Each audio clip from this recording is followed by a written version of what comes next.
Hello everyone, Carrington here from Open Heart Games. We are back. Apologies for the delay. We had a family matter come up last time, so we unfortunately had to cancel our session. But we are back. Hey, huzzah, here we are. We're back with more of our playthrough of the Tyranny of Dragons epilogue. So we've been doing some homebrew stuff, and I'm really excited. So what is everyone up to the last little bit since our last session? Nothing I'll go. really. Go ahead, Nick. I finished Baldur's Gate. It was just wonderful. The final couple battles are just ridiculous. I've heard they're really good. I cannot get out of Act 1 because I keep making new characters. And I keep finding new things, and I'm like, ooh. My furthest playthrough that I've gotten so far is... Just tell me if I'm close to the end of Act 1. I am, like, at the end of the Underdark. Did you do... I haven't gotten to Moonrise Towers yet. Okay, did you do the Overland Pass to go to the Githyanki Crash? I sure haven't done that. Well, you need to go do that. You could go either way. You could either go through the Underdark or you do the Overland. I've heard you should do both. You should do both. Yeah, that's what I've heard, to get the levels and the experience. And the cool stuff. And the cool stuff. I do love cool stuff. I was level 10 when I got to Act 3. So getting to level 12 took me nothing. And I was like, okay, I can't go up anymore. This sucks, but I understand because it's broken after. Well, it's funny because they were talking about that like on their stream. They were like, why didn't we go higher than level 12? And they're like, because at level 13 you get 7th level spells, and 7th level spells are literally game breaking. You can alter the fabric of reality with your spells. You can, whoop, and then you're just suddenly like you're somewhere else, right? And so, like you can just like plane shift is a spell. Gosh, let's just see. What are all the 7th level spells? But they don't have to code those. You're right. No. Okay. I mean, there's lots of spells that are in D&D that aren't in Baldur's Gate. That's true. Simulacrum, you can make a copy of yourself. So you just again, it's okay. So you don't code it because I just don't want to have to deal with it. Yeah, no. You're not wrong. You're not wrong. You're absolutely not wrong. The other thing is they said that they tried to put Dispel Magic in the game, but there's too much magic that it was basically like every single magic thing that they encountered, they then just had to write a line of code for if someone dispelled it. And because they did that, because they were trying to do that, they were like, the game would have been 3 times the size for just Dispel Magic. And they were like, it just was logistically impossible. And the game's already massive. Oh yeah, I mean, it's been a blast. I'm on my second playthrough. I'm doing a Uber monk build where I totally just said, screw my strength. There's potions of no giant strength everywhere. I'll just use those. Yeah, it's true. I need gauntlets of ogre power later on. I'm sure you can find some. I've never seen those. I'm sure they're somewhere. Yeah, there are lots. You can do a lot of stuff with potions. It's kind of cool because you can do a lot of stuff with potions and scrolls. Yeah, when everyone's a caster, because everyone can use a scroll, which I don't particularly care for, but that's okay. Yep. No, it's the game, so you just. Yeah. Well, my fighter is casting fireballs. Okay, that's weird, but hey, you know what? Why not? Yeah. Do you remember a used magic item? That is a roll or is a skill? Yeah. Yep, I remember that. Back in my day. Yeah, that was a skill that you could put for. And so I think it was charisma based because you had to like convince the magic to like do what you wanted it to do. Originally it was back in the pre-dawn. it was the thieves trait. There were no skills back then, and you could just, if you rolled good enough, a thief could read a scroll, and I think maybe use a wand. That was it. They couldn't cast magic. Yeah, I know that in previous editions, and this is just wild to me.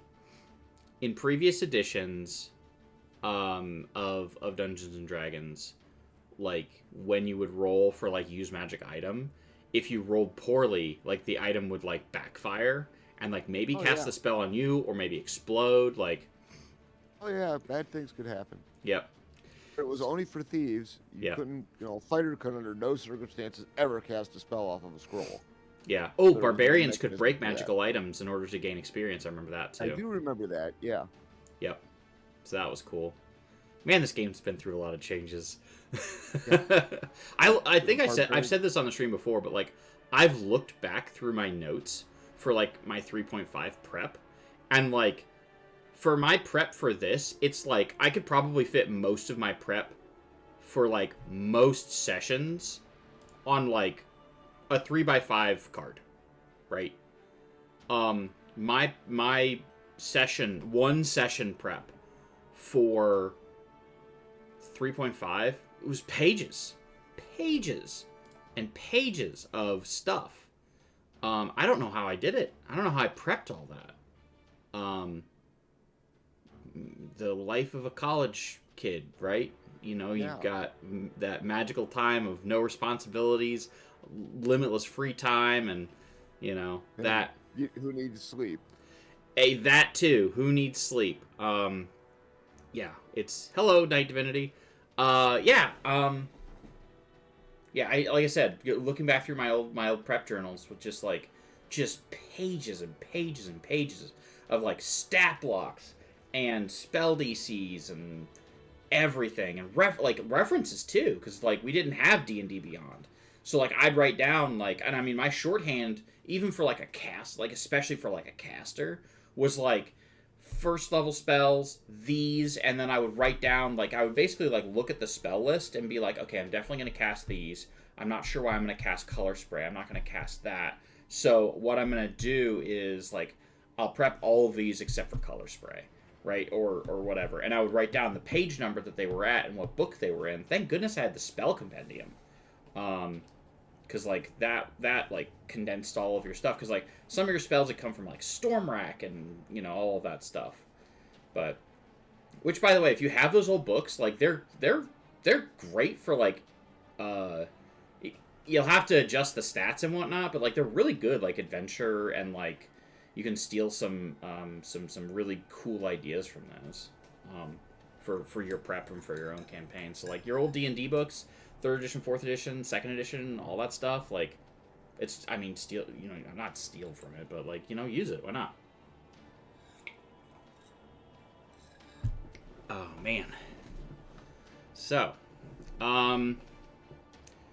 let's see. Well, I started I went back on a journey. This is a personal recommendation.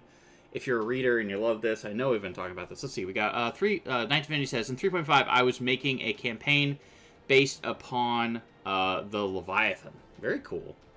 I'll drop this.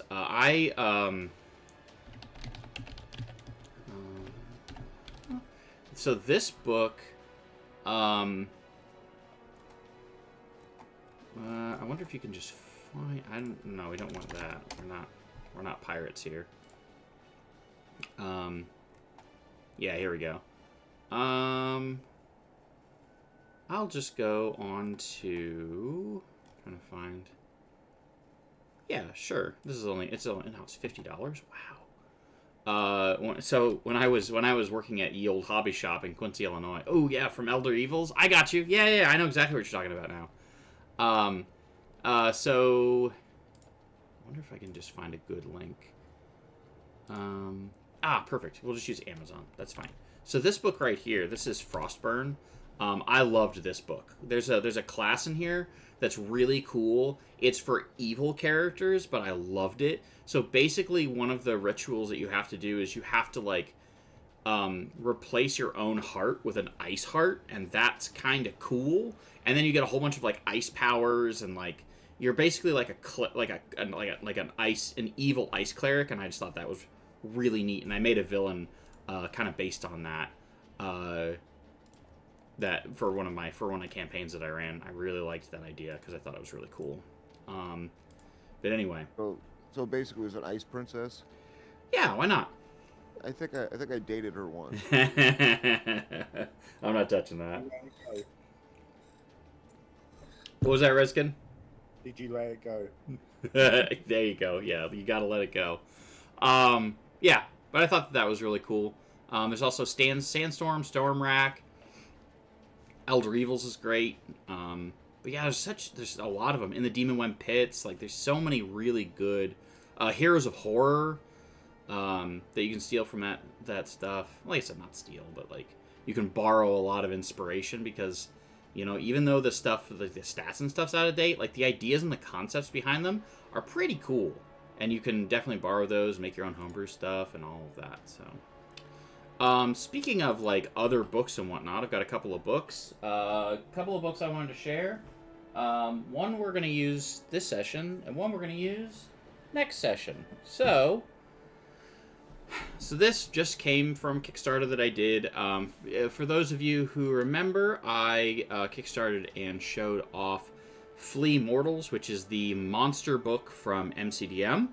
I have also just received this. My first copy was damaged, and I'm going to tell you what, I'm going to give MCDM a shout out. I sent 2 pictures to them, and I said, hey, my copy came damaged. Is there anything that we can do? And within like an hour, they had shipped me a new book. Obviously, it took a little while to arrive, but like there was just like, yep, no problem. Here you go. Keep the old one. So this is Where Evil Lives, which is just basically took the monsters that they put in their new monster book and put it into a module. So you've got some cool looking maps here. So this is a shifting library, and basically it goes from, I think it is it's second level all the way up to 20th. And yeah, basically from like 15 to, and here's the fun part, from 14 to 18, is dragons, and they're all elder. So thanks, MCDM.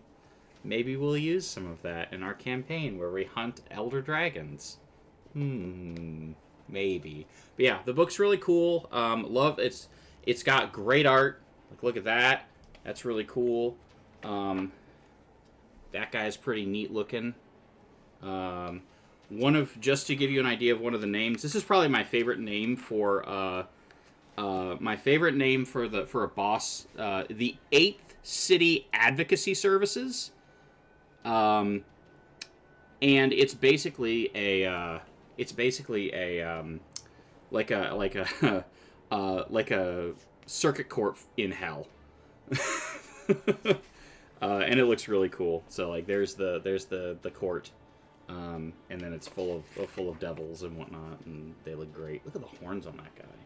That's so cool. Anyways, so I'll definitely be using this. It's great. Because like I said, it uses those kind of things, and they have all the layers kind of fleshed out and whatnot. They've got and I also think, as I recall correctly, I got a discount on this because I had ordered the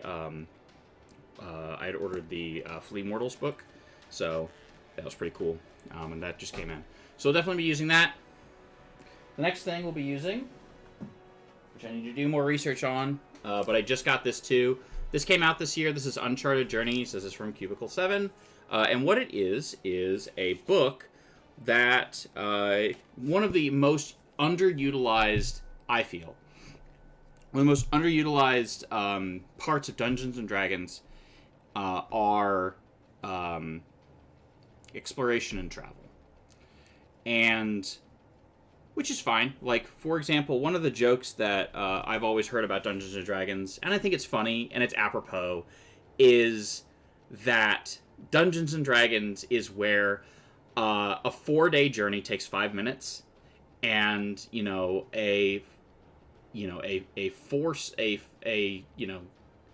2-minute combat takes 4 hours. And that's because, all of those are 6-second rounds, and everything's happening really fast and all of that. Because combat isn't that long. It's just really, really fast, like boom, boom, boom, boom, everyone's doing things, and then in real time, it's like, no time has passed at all. One of the things that they tried to do in this book, and I think they did it really well, and this got glowing recommendations from Sly Flourish, so I looked it over and I picked it up, is kind of more of a focus on the art's fantastic. Love this. We've got Hydra here. This, what looks to be a druid, an elven druid, and you know how I have a thing for elven druids. There are roles for each. There are 4 roles that the party can kind of divide amongst themselves.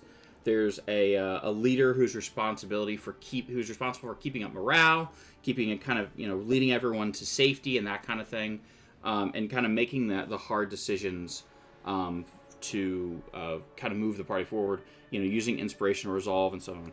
The Outrider's goal is to find the path for everyone.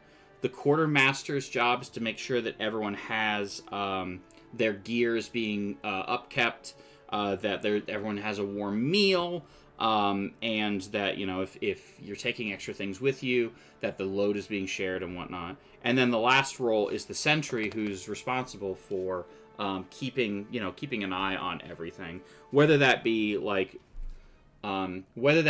at when the party kind of beds down, or whether they do that kind of like as the party is escaping, you know, they find a way out and whatnot. It also has recommendations for every class on what roles may be good for them, and some additional rules, like you basically are using your hit dice as a resource, which the system currently 5th edition doesn't really use, but you can use your hit dice to regain your class features, and that I think is really cool. So travel can be kind of brutal as you kind of go overland. And it talks about like how to set up a journey, you know, all of those things, rallying the party, seeking advice, what's the outcome, arrival, bonuses that you get for doing that, people you may meet along the way. And then my favorite part is, it has some ideas on like ruins and the rules therein. After you get past that, it talks about some encounters, and we have nothing but just literally just tables of encounters for just every kind of, I mean everything. Name me a place and I'll see if I can find it. Try to be somewhat not super specific, but like a vague idea. Anyone? A circus? Thanks. That's, yeah. Well, for like overland. There are frontiers. When you're in a city, you can definitely find some of those things. But like, other than a circus, that was very specific. That you might travel across. Maybe not a traveling circus. A traveling circus. I mean, you know. All right, let's say that we're in a circus and we're traveling overland. Where are we traveling over? And you can name kind of a general idea. The Oregon Trail. The Oregon Trail? Yeah. Frontierlands are in here. Frontiers. So I'll go to page 120. And we'll see what we have here. All right, so we have different weather that we have on the frontier. We have, so for example, there's dramatic flashes of lightning and cracks of thunder that form a dry storm that leave a pervasive smell of ozone. Flora and fauna, there's all kinds of things here. Pink-winged cranes fly overhead and perch in ponds and dart about. Some local inhabitants, points of interest, possible journeys. And then some chance meetings here, hidden reserves here, a bump in the road, needing assistance, danger afoot, natural wonders, monster hunt, dark place, and then all of that I just flipped through, all of that was frontiers.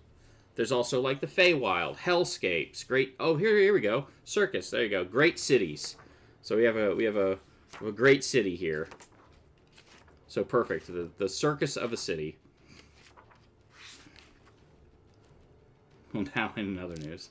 So yeah, that is what we have here for Uncharted Journeys. We'll be using that sometime. I'll build some encounters with those two things.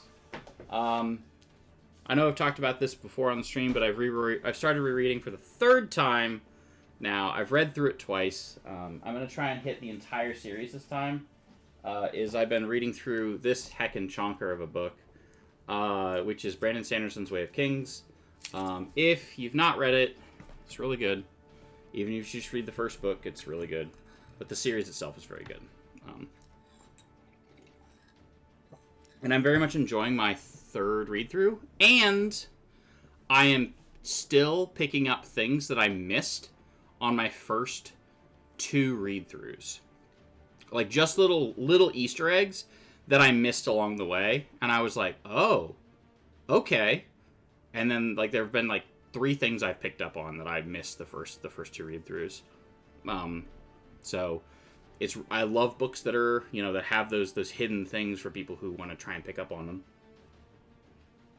And I just got to the interludes, because, like, in between each part of the book, there are interludes, and you're like, is this important to the story, or is this just a little slice of life? Maybe it is, maybe it isn't.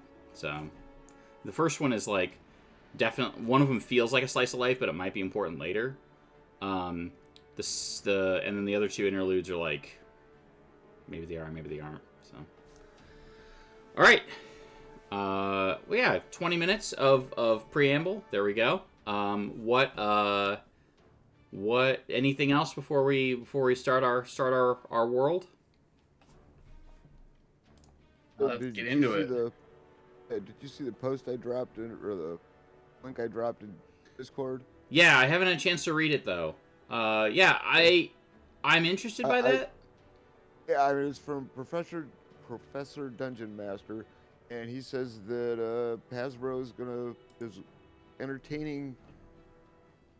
entertainments for D&D, which would not be a bad thing if someone else bought it. You want to buy it? Yeah. Yeah. And one of the company they're talking about, which you probably haven't heard of, but they're gigantic, huge, is Tencent. And apparently, Larian Studios approached Hasbro about it. And they said, "Well, it costs this much," and they're like, "Yeah, we ain't got those kind of pockets, but we know somebody that does." So Larian Studios may be involved in this if it even happens. Who knows? It could just be. It was on the internet, so it has to be true. Yeah. I heard a little bit about this. The thing that I've heard about this, as far as, like, I don't know if... The only information I've heard, and I don't have enough information about this, other than just pure, like, rumor milling, which I try to not engage in. But, gosh, it's always so fun, right? So, what I've heard so far is that they have...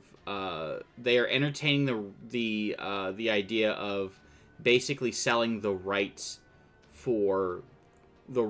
to use the Dungeons and Dragons license to this company, much like they just like went directly with Larian for that. They would sell the rights for all of the Dungeons and Dragons video game properties and whatnot to this company, and then that company would then have the rights to make video games and whatever they wanted with the brand, right? So maybe I need to do more research before I start reporting things, but that was what I had read. We'll see what happens. I think that I'm interested to see, like, all of the, like, there's, I mean, obviously, like, I don't want to rehash things we've talked about, mostly because of the negativity and whatnot surrounding it, but, like, it is interesting to see how the market and the community has reacted to the, it's interesting to see how the community has reacted to the OGL stuff, and, like, the world has changed, right? Because now you have Tales of the Valiant that's coming up. You have MCDM releasing their book. Critical Role is working on our own RPGs. Like, there's I think if I'm shaking the magic 8 ball and I'm gazing to the crystal ball, but what I think we are going to see, if I had to guess, is over the course of the next 10 years, we are going to see the board game industry went through this already. we're going to see a renaissance of role-playing games. Is what I believe we're headed towards. And then again, that's me reading tea leaves, and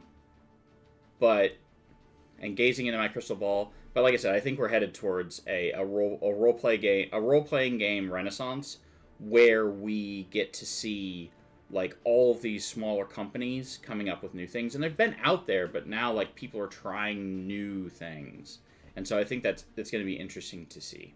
Well, we can blame Baldur's Gate 3 for that. It's brought the D&D IP in the movie recently into everyone's minds. Yep. It's gone from it's the nerds that play in their cellars and basements to it's cool. Everyone wants to know about it. You know, it's gone from being treated poorly to now being hyped up. If that makes sense. Yeah, I mean, I think that there have been several things that have led to Dungeons and Dragons' recent success.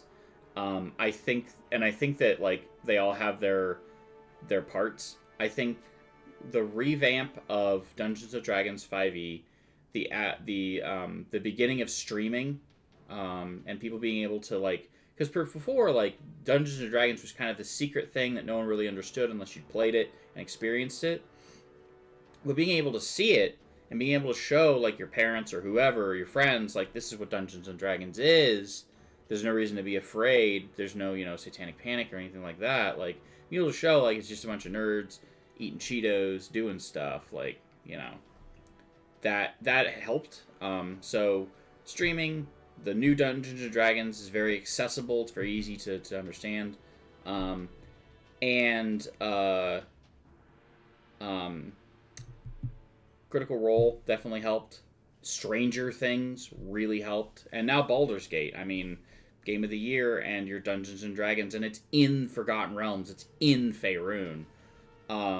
And so when I talk to it's gosh, we've just reached this wonderful time. Like I feel like I'm having my like Marvel renaissance where I'm like, hey, do you know who Iron Man is? And they're like, I sure do. And I'm like, cool. Or do you know who Boba Fett is? And they're like, I sure do. And I'm like, perfect.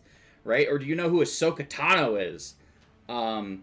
Like that's awesome because now I'm like, hey, like I was talking to one of my friends who's not a D&D fan. And I was like, hey, blah, blah, blah, blah, blah. One of my characters is a tiefling. And he was just like, oh, I know what that is. And I was just like, this is fantastic. So, like, the fact that the language is now in the culture. And like I said, like my friend now knows what a tiefling is, knows what a gith is, knows what a mind flayer is, without me having to, like, explain it. And then them looking at me like I've grown a third head is God, it's magical. So thank you, Baldur's Gate and all of that. So like I said, positive stuff, good things, love that. But yeah, I think we can. I think anything else before we dive in? Now we've got 28 minutes of good stuff. Dark God said, "Hey, and we're back to the action. Wait, no action yet. Hey, this is Dungeons and Dragons and talk show. That's what this is." Sometimes we play Dungeons and Dragons, and sometimes we sit here and Carrington pontificates about their feelings on role-playing games. We always wait for you. Yeah, I know. That's all we were doing. Now you're here. No, I'm talking chat. We're waiting for you. Yeah, you showed up. Yeah, we're ready to go. Yeah, here we go. All right. Also, thank you so much, Trevlix. Oh, Hasbro announced today that Tencent is only interested in the D&D IP for video games, which is why I said yep. So the whole Tencent dying all of IP is a mistranslation. So Trevlix, hello Night Divinity, hello everyone. So let's dive in. First thing I promised last time, let's do it. All right, we're gonna do. You know what? Let's get it. Let's get crazy. You ready to get nuts? Let's get nuts. You're gonna start with me for introductions? Let's not get that crazy, okay? Easy. Baylor's a very jealous individual. Oh man. Okay. Yeah, let's not get nuts. Let's get crazy. All right. You know what? Yeah. Why not? Let's start at the bottom this time. Let's start with Zed, right? Let's start with Zed as the introduction. Let's go. What's up, everyone? Mage_7 here in chat. I'm a Pokemon Kaizo streamer. I got a run going. I might actually win this thing tomorrow. Anyways, I play Zed, our adorable kobold monk, who is in love with dragons, had a pet dragon. The whole party had a pet dragon. And is trying to see how to bring her back, and that must somehow equate to killing these elder dragons, which is, yep, he's a little perplexed on what he needs to be doing right now. So, he likes chicken nuggets and ice cream sandwiches. What kind of ice cream sandwiches? Cookie or like the chocolate ones? Yes, both. He hasn't met an ice cream some form of sugary carb surrounding a sweet dairy product? Yes. I haven't yet met one that I didn't like. I had to work late the other night, and as I was driving home, and Mage knows this place, I was driving by and I looked over at Brewster's, and I was just like, it's 8 o'clock, time for a milkshake. Perfect. All right, going up, Rillick. Hey, this is J-Dub in the morning, and I am piloting Rillick, who is an evoker wizard that doesn't have that many traits to talk about. I'm not sure he knows what an ice cream sandwich is. Very good. All right, and Reskin. I'm in playing Reskin, the rogue warlock, and I think Carrington doesn't like him that much since he rolled a 37 on a stealth check. He is invisible. He's been dragged from multiple campaigns. He's died. He's come back. He's probably going to die again at some point. He just can't stay dead. It's just a bad penny. All right, and Mordok. I'm Dave. I'm playing Mordok, our Azamar Protector Cleric. That's, I don't know. And I don't even know what an Elder Dragon is. So, obviously it's better than 2 ancient black dragons. There you go. Now I have to, because I always skip Zed, I have to skip Baylor. I'm kidding. Go ahead, Baylor. Did we lose Baylor? Sorry, I hit 900 buttons and none of them were the correct one. I love it. Oh, hello, everyone. I'm a little mad I'm last, but we'll deal with that later. My name's Baylor. I'm Jabrilopad in chat. I pilot Baylor, the 6-year-old absolutely giant guy who's afraid of mushrooms, as we've discovered throughout this campaign. Very good. All right, so we've gotten through everyone's introduction. So let's go ahead and I'm gonna have y'all roll a D100 twice. But before we do that, I'm gonna tell you who I think should do that. I'm gonna go ahead and pop into here so we can all see the rolls together.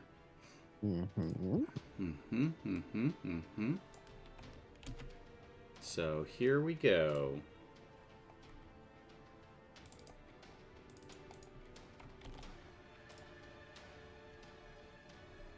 There it is. Can you pull the chat tab over just a little bit, please, Mage?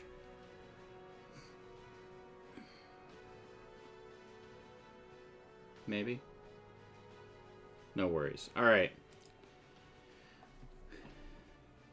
So... Perfect. All right. Let's go ahead and roll. We have 5 players here, so I can roll a D5, because that makes sense. So from top to bottom, Baylor, I'm going to have you roll one, and now we'll just roll a D4. And Rillick, actually. So Baylor, please roll me a D100, and Rillick, please roll me a D100. Oh, 7. It's definitely a roll. All right, and Rillick, 66. All right, cool. So let's start with that. So the first thing we're gonna do is I need for someone, anyone, to roll me 12d6. What? 12d6. It doesn't go up that high. There it is. Thanks, Baylor. All right, so 35,000 gold pieces. Oh, Yep. do we All get right. shopping episodes around here? Yeah, we'll probably get one eventually. Who's keeping track of that, by the way? I have no idea. Party loot. Whoever Okay. wants to update that party loot. And then we rolled a 7. So then I need a D10, just one D10.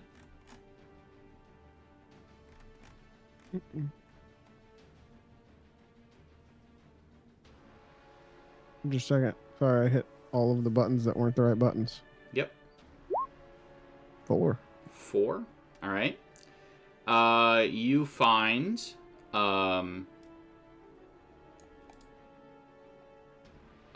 each of these items is worth 250 gold. And we rolled a 4. So you find 4 platinum bracelets set with sapphires for your art objects. No magical, I would imagine. Just like pretty. Now I need No, yeah. I meant just those real aren't- pretty. So pretty. Okay. And then I need for let's have Rezkin do this one. I need you to roll me a D8. 5. Oh, the 5. Perfect.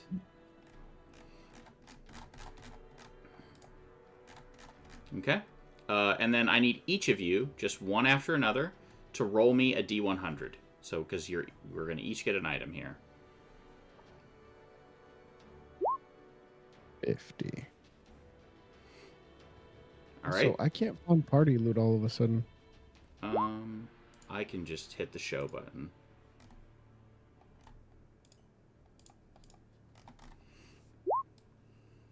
You should be able to type it into the search bar and it should bring it up. Yeah, buddy, this thing updated and I'm now unable to do things. No worries. Here it is. Oh, I may or may not have found it. All right. You ready for this? Ready for this silliness? All right, so I see a couple of numbers, and I'm just going to... We conveniently rolled in order for you. Loved it. All right, so was that first one a 7? No, it's a 50. Yeah, it's 7 right there. Mordoc's number. All right, so a potion of superior healing.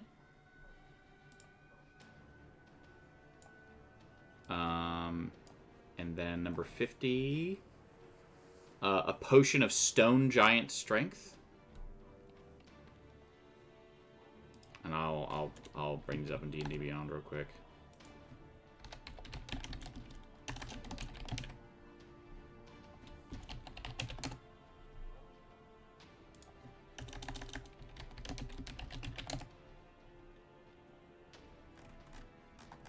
Potion of giant strength. Stone giants.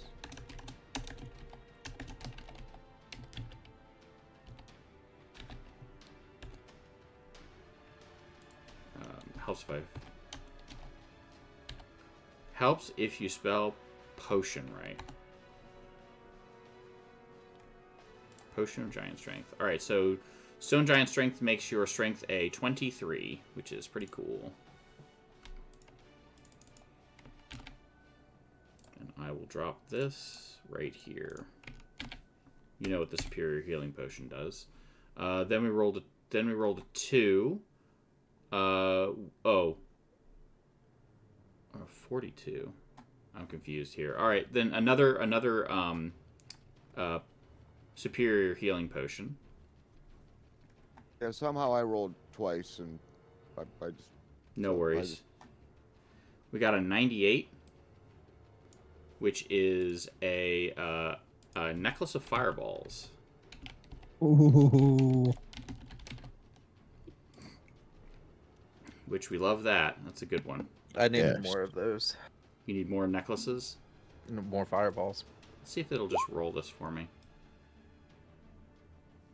Max. Cool. Alright, so... Alright, so here's this. This is the next fireballs, and it looks like this. If you've not seen one before. How many charges does it have? 9. All of them. It's full.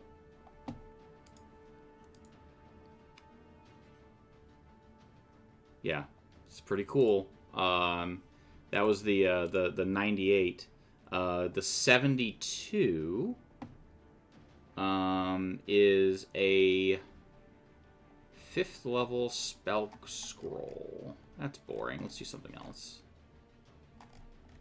I mean, if you let Zed be able to read it, it could be interesting.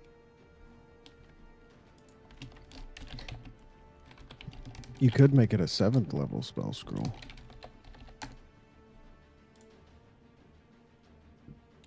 Spell level is 5 to 5.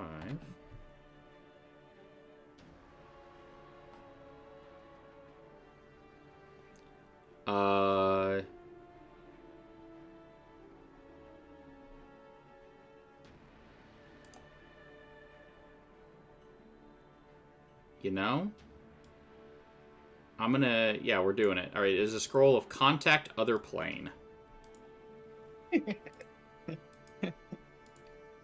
And you can ask a god or demigod questions. You have to make a save. And if you make said save, you can ask the entity up to 5 questions. And it must answer...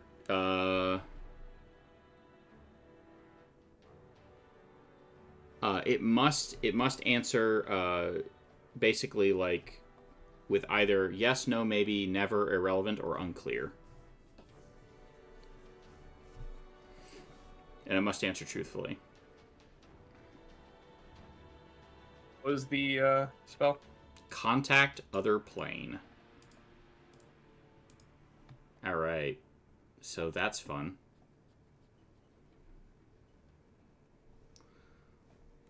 Alright. So we rolled a 7. That was our 7. So now we have this. That was the previous horde. Now we have our current horde, which we're going to be which we're going to go ahead and roll for. Let's see here. We rolled, what was that, a 66? Yeah, it was a 66. Okay, so...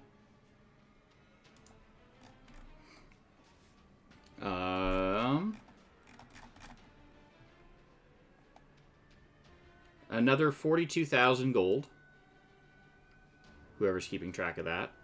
I'm keeping tabs in the party loot right now. Sounds perfect. Another 42,000 gold. I do need another D100. Got you.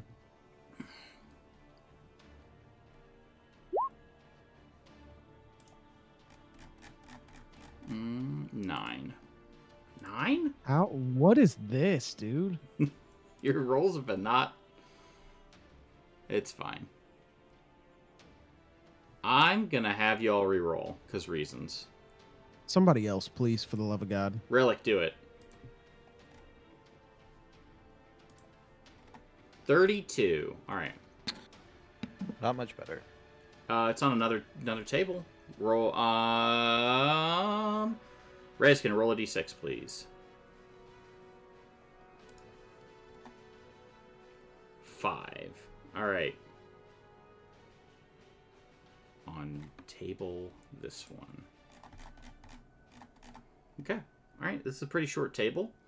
So we got a 5 again. So everyone roll me a d100. Try not to roll twice.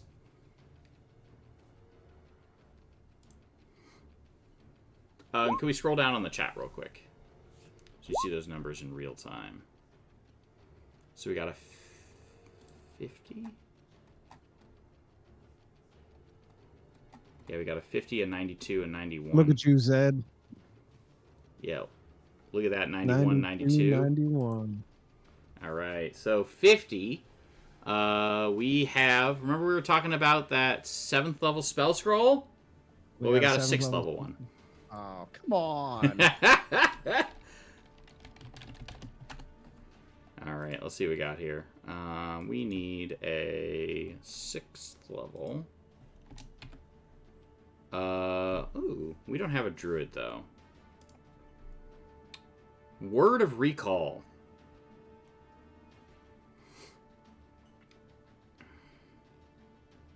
That's the spell. That's boring. Let's do a different one. 6th level. Huh? We do have a druid. He's just a little pile of ashes on our bag of holding. That's true. This is true. Let's do this. This is fun. True Seeing. A True Seeing scroll. So that's fun. Scroll of True Seeing. 92. 92. Oh my gosh. This is a fun one. Sun sword. Say it's a sun sword. It's not a sun sword. This one's not very... Oh. Never mind. It's pretty good. It's a sun sword. It's not. Remember we were talking about a 7th level spell scroll? I've played this game before. Alright, well, this one is not that. It is an 8th level spell scroll. Let's go!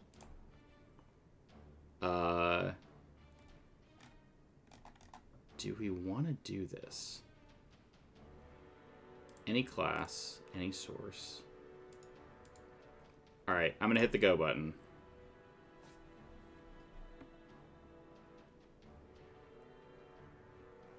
Now it's boring.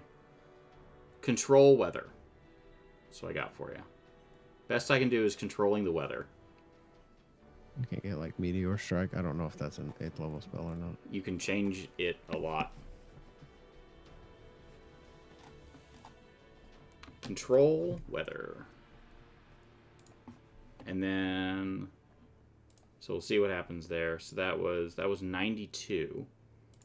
And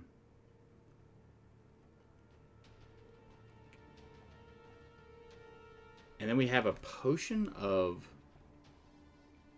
I'm just going to go to the next one.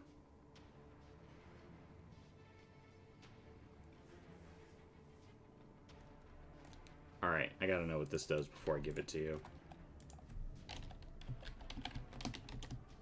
Yes, and Carrington. Yes, It's and yeah, it's fine. Like I already know. I've already read it. It's fine. We'll take it. I watched this episode yesterday. It's gonna be perfectly fine. It's not gonna bite you in the butt at all.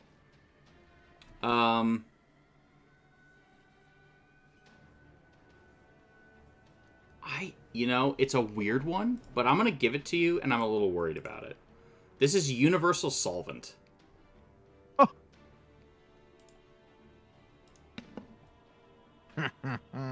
This is what you use for sovereign glue.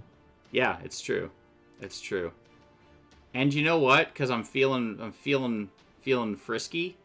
Let's go ahead and get some.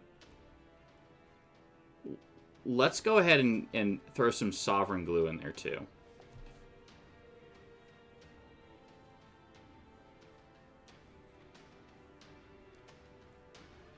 I don't know how to spell the word sovereign.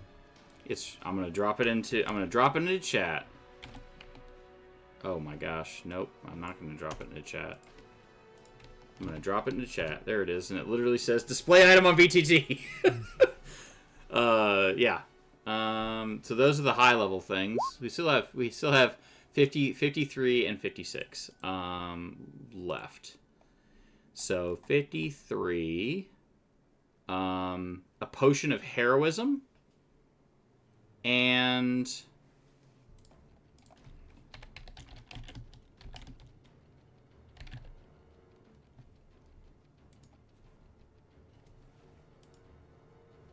it's pretty good. Potion of invulnerability. So it gives you, for 1 minute, you have resistance to all damage. You know, I don't know who could use that, but let's be honest, I know exactly who could use that. So those are our new magical items. Use them well. And you know what? I'm feeling a little crazy. Let's go down here. What we got down here? Got some crazy stuff. Yeah, I'm gonna give you all something crazy, just something a little crazy. I'm gonna have whoever you pick two. I'm gonna have you each roll a d100, and we're gonna take the lowest. I am not rolling. Okay. Okay. 21. Reskin, let's see it. Ooh, 21. 21 it is. Can we use this? We rolled 3 of them. We rolled a 21 as the lowest. It's pretty good still. Let me make sure that this can be used.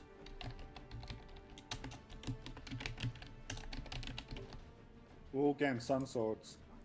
It's not a sun sword, but someone might multi-class for this item. I just want you to know that. It's possible. I'm already multi-classed. Not an arrow that forces the target to tell the truth, unfortunately. Dark Gods 007.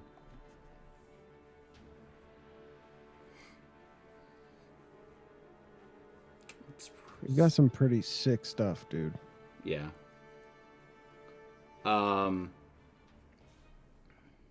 Because we don't have a paladin in the group, I think we're gonna go to the next item, which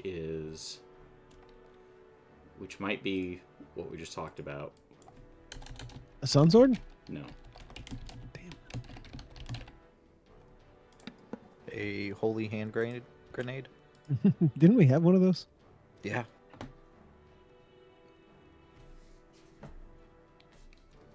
Three shall be the number of the counting. A 1, a 2, a 3. What these are kind of cool. These are from Greyhawk.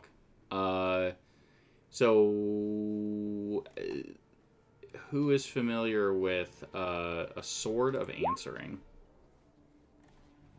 Not me. So you can use did your you reaction to make an attack against a creature that deals damage to you, and you have advantage on the attack roll. And any damage dealt ignores any immunity or resistance. And it's a longsword.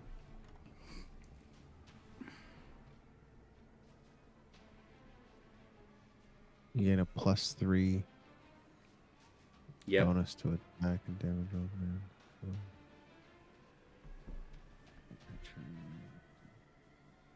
There are 9 swords. It is a legendary item. So who's taking it? Not the monk. I don't know if that's better than Hazard One or not. I don't think it is. Hazard One's pretty goated. It might. Mordok, do you have proficiency with longswords? Nope. Man, I guess we're just gonna keep going. Guess we're just gonna put it in our bag of holding. I guess, yeah. Guess we'll just hold on to that. It's the sword of truth.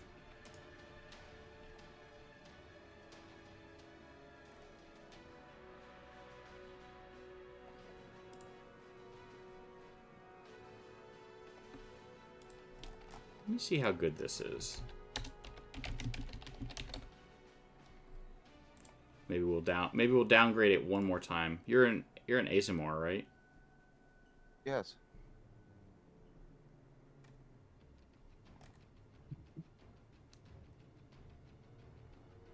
Yeah, no way. We're not doing that.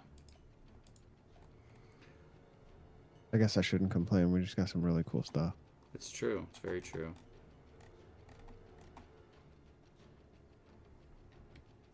Yeah, we'll do that, and I'll look at one thing, and maybe give you one of these as well, because I'm feeling generous today.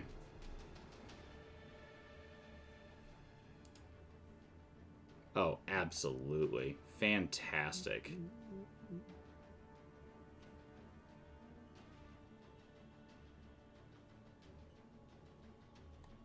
Yeah. Saving that for next time. All right, cool. Hey, everyone, we're back. Are we playing D&D? Yeah, I think so. Let's go. Oh, we just finished loot. We didn't get anything else. He saved it for next time. Yep. Yeah, I was going to give a ring of telekinesis, but I can't have you all just picking up my monsters and throwing them everywhere you want. Off cliffs and stuff? Yeah. That's fair. That happened in a session. I don't know what you're talking about. Yeah. Yeet. Yep, the tale of the yeeted yeti. Mm-hmm. Yeah. Yeah, that was like, I think that's probably one of the shortest combats ever. It's either that or the snowmen with The snowman was pretty good too. yeah, where it was just like, all right, everyone got a turn, and then the wizard went and cast fireball, and the encounter was over, and that was it. It was like, wow, all right, neat. I don't think my snowman went. I think it was just like literally like party, party, party. Snowman moved up, party, party, party, and then like party, party, wizard done. I was like, yeah, all right, cool. Da da da da. So, as far as putting things in people's loot so we can use it in battle, who's taking what before we dig into this shindig? Well, while y'all are doing that, I'm gonna go grab the tokens. I figured Rezgin or Rillik gets the necklace of fireballs. So anyone can throw that, Sure. and if you throw the whole necklace, it's a level 9 fireball. It's true. So, I have the spell fireball, so I'll pass on On the necklace. yeah, and it's a DC 15. Wait, come back here. I need you. I'm moving these tokens to the next area. I rolled a 37. You can't see him. Zed, do you want to have the fireball necklace thingy? No. I don't feel like it's a responsible thing for Baylor to have. All right, Mordock. I think Baylor should definitely have the necklace. I'll take the necklace. Yeah. I can't wait. Your battle cry when you throw it has to be, I'm irresponsible! Ah! Oh, man. I would like to petition for the potion of stone giant strength. Of course. Unless Zed would like to also petition for it. Do you get to use your strength as your attack? Or is it No, you're dexterity for you? It's Dex. Okay. Wait, who's Dex? Sorry, kidding. No. That joke's only funny for 2 people in the stream. I was like, wrong day. Yeah, we have a character named Dex in one of our campaigns. Shout out to Dex. Shout out to shoutouts. Anyways, here we are. Alright, so you all have gotten your loot. As you recall, last time we were doing this scenario where we had everyone... I'm going to go back to camera full real quick. Everyone you'd completed your mission. You had saved, you'd saved the solstice, saved the holiday, saved Christmas, Kwanzaa, Festivus, whatever everyone celebrates in that place. The Lich is happy, his heart grew, and he sent you on your way. He even carved the roast beast and all of that stuff, and everything was good. You got all your stuff, and as you're leaving, there's the loot face. That's the loot face. Seems sus.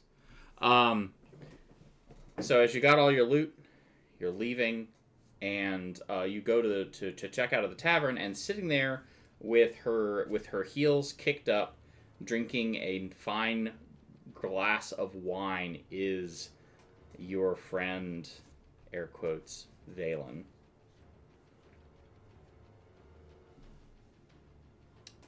And she regards you, and she tips her glass of wine towards you. Hello, heroes. Well, thanks for the help, Valen. I was there in spirit. Well, your spirit didn't stop me from almost dying. Did you die?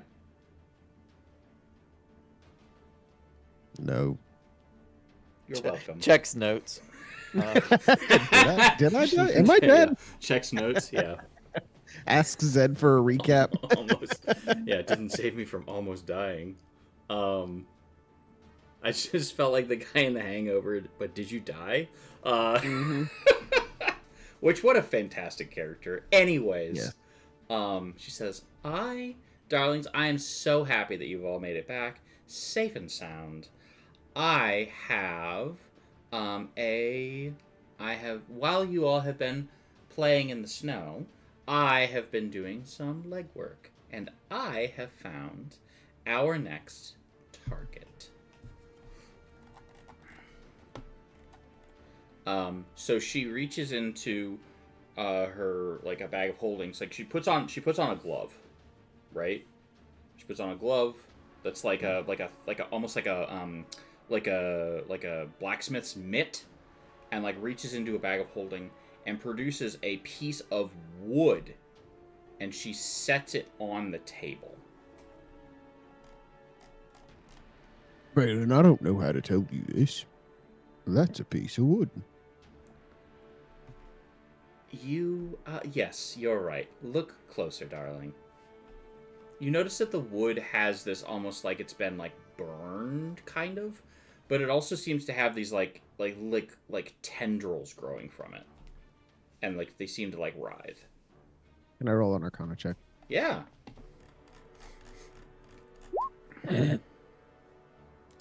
There is not a single reason I have advantage, so that is a 7, sir. So Reskin asked if we can have a long rest. The answer is absolutely yes. But I don't know that You said you do have advantage on Arcana?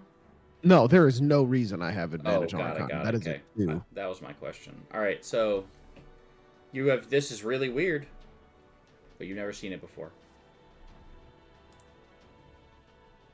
I'm gonna touch it. Oh, darling. Let's not do that. This particular dragon's touch has a particularly nasty effect on the flesh. You can already see what it's done to non-living material. Imagine what it would do to living material.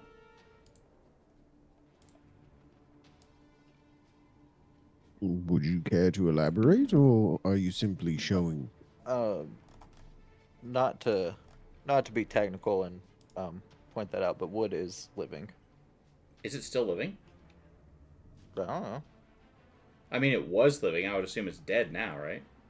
Well, I mean, What's the definition? it's an odd way of phrasing it. Then, if you're, and this is all in character. Sorry, my bad. Oh, you're fine.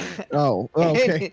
In character, like, I mean, like, it's very odd to point out, to hand us something that was once living and be like, "Yo, well, we've seen what it does to the living stuff," but then, or non-living, whatever you said. Yeah. So, question Words. for you: if you can cast Speak with Plants and Speak with Dead, can you and you cast both of them? Can you talk to furniture? Yes, they just yell, "Help me!" I'd allow it. That would be horrible. You just like walk up to a chair and it's just like, I just want to die, and you're like, ah. I'd run away to the woods too. New goal in my next game. What? Do that? Just make that happen. Yeah. At some point. All right, I have to check real quick. I did get to play a character, which I'll talk about in a minute. Speak of the Pants, 3rd level. So you'd need 5 levels in. So you'd need 5 levels in Druid, Bard, or Ranger. So I think you can just do it with Bard.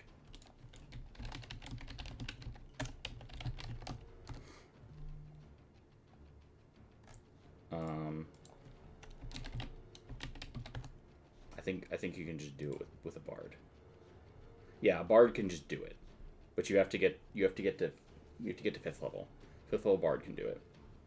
Cool, neat. Now we know. No multi-classing required. Just play a Bard. So yeah, I like talking to animals. I think it's cool.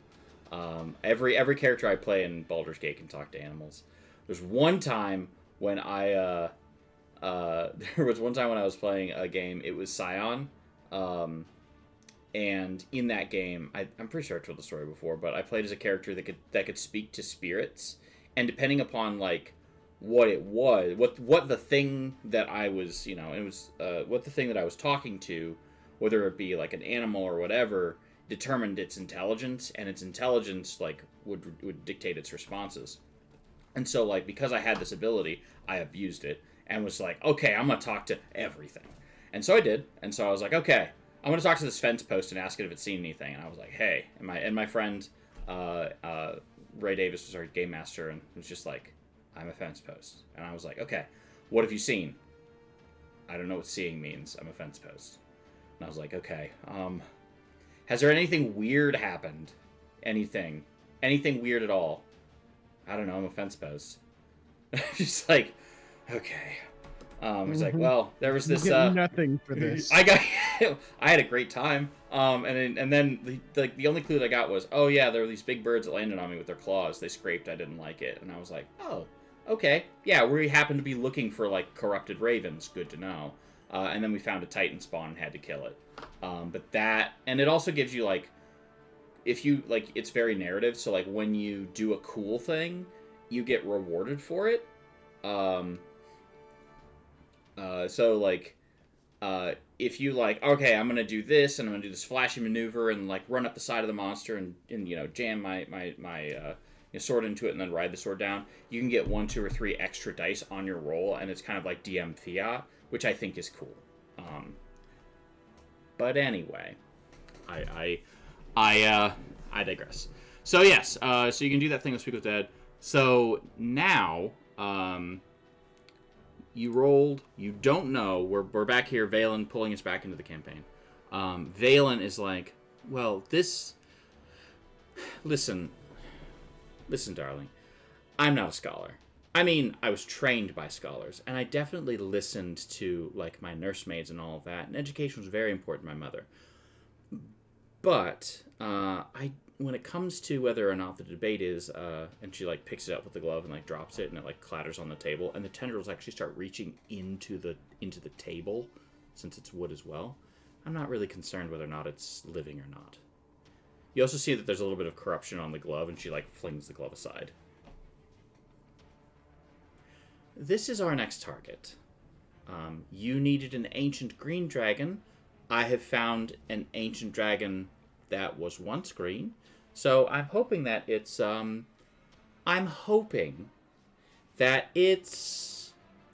blood will suffice. Plus, I may have an ulterior motive, as do I always. And some of my employers require that this particular dragon is moved off the board. 2 birds, 1 stone. 1 payday for you. I don't even need a cut. They're covering all of my expenses for this.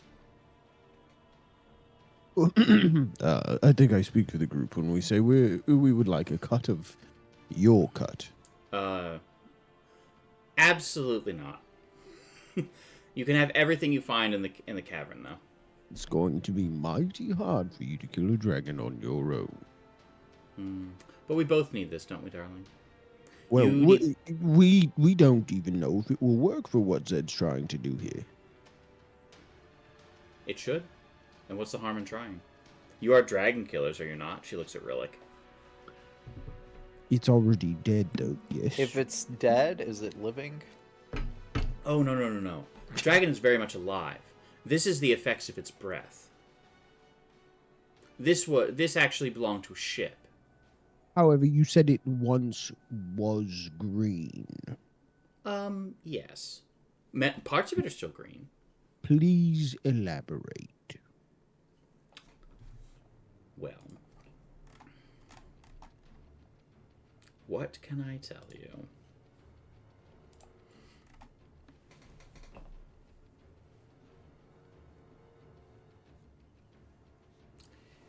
My organization requires discretion. Can I cast Detect Thoughts? Sure. I'll make a save, and I even feel bad about it.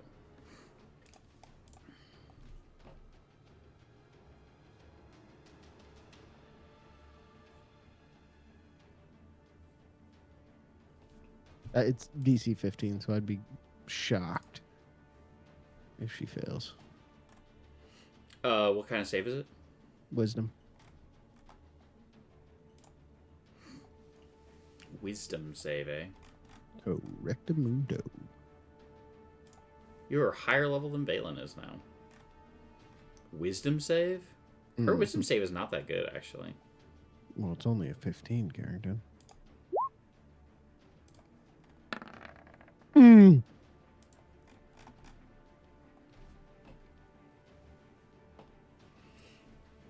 There you go. Oh, I should go back to the drop. Bam, she failed. So you're detecting your surface level thoughts? I'm gonna be honest, I don't know how it works. Hazard Wand does it. I don't. For the duration, you can read the thoughts of any certain creature when you cast a spell, and as a reaction on each of your turns, the spell ends. You can focus your mind on an area. You initially use surface thoughts. If it fails, you gain insight into its reasoning, if it has any, its emotional state, and something that looms large in its mind, such as something it worries over, loves, or hates. You Hates hear? you. Go ahead. Said she hates you. Well, LOL. You see that she is as she's thinking, she's this you glean that this is more than just a payday for her. Like there's something personal here.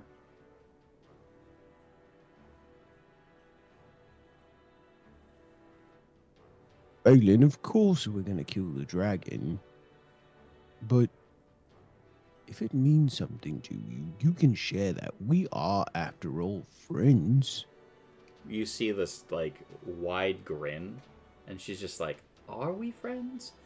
Because as I recall, in previous conversations, you may have indicated that we weren't as friendly as I'd like us to be. All I've ever really wanted was for us to be friends. Was this when... Did I hit on her, or did Baylor hit on her, or did she hit on Baylor? I don't remember. There was a weird thing, and I'm head over heels for the Was a completely lady in different charge. Checks notes. Yeah, notes, please. I'm trying to figure out what kind of conversation we had at some point. I think you were falling for Laryl Silverhand. Yes. Yeah, Yes. Valen is just kind of. Didn't we push her off the airship? That was what's his face. Oh, that's right, the pilot. Yeah, who's gone now. Yeah, so Valen. Because we pushed him off an airship. If this is personal, she says, "Well, I'll tell you what, darlings. You agree to this, and I'll tell you what my part in it is." Zed, do you want to kill another dragon? Not really, but It gets us closer to getting your friend back. I guess. Very well. Can I make an Arcana check on the log? Sure. While they're doing that, now I'm actually interested. Okay, go ahead. Nice. So this is like it seems like it seems like the wood itself, like the reality of it, has been corrupted, and it seems to be growing like tendrils, and like it seems that its connection to reality itself has been poisoned.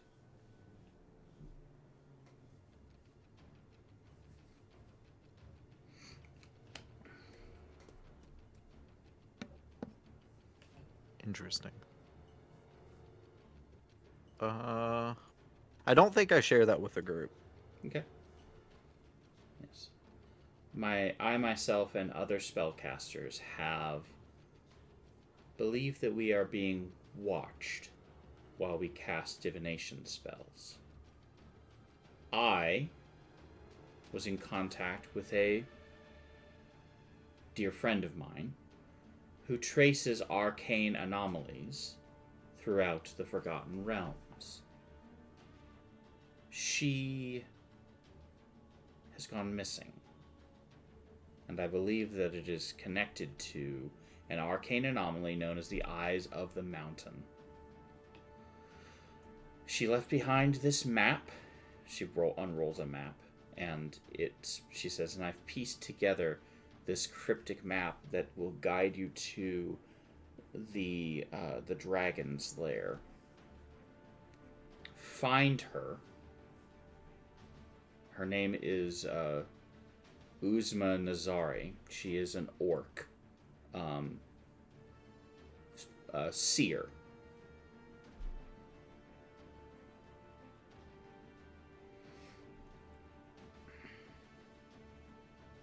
So, is this in the midst of finding the dragon, or do you suspect that they are in the same place? I believe that the dragon has taken her. Ah. And I believe that there is some connection. Every time I have tried to divine, as I have been doing my part, I have felt a presence watching me as I have been trying to glean. The first time I tried to find a powerful green dragon, I opened my eyes and I saw a great many eyes staring back. I talked to my friend Uzma. She has told me she was working on trying to find what had happened. And this is where I don't know where she is. It seems that she has been taken. She is the closest thing I have to a true friend.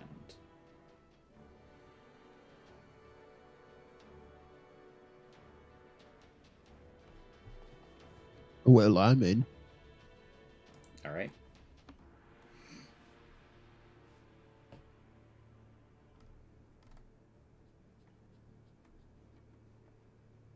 All right, are we in?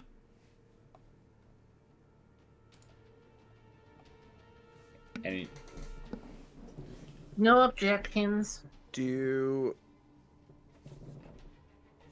I guess, would Rillick know anything about an origin of something with multiple eyes? I will let you roll history. Not as good at that.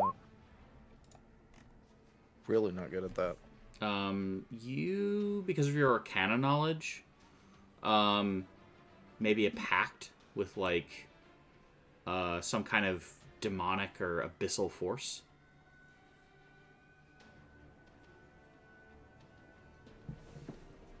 So that's what you can think of.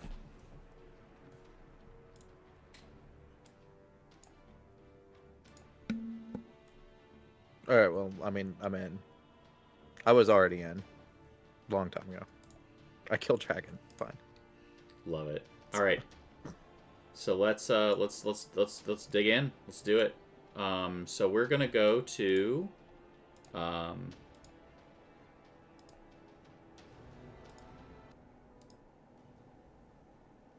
right. So we are gonna go to here. So you're gonna make. I'm just gonna kind of fast forward us a little bit. You make your way to the mountain. How are you doing this? You want to teleport or what?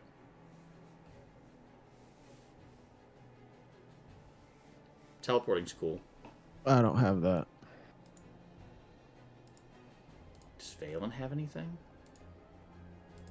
Alright, what you got, Valen? We are not that high a cleric.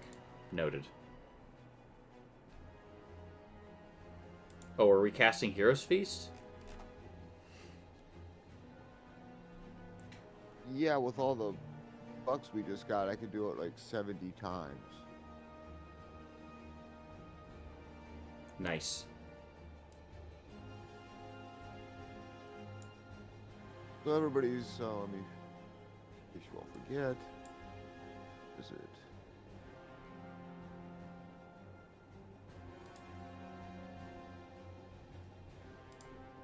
We're all immune to being frightened, poison, bunch of other stuff.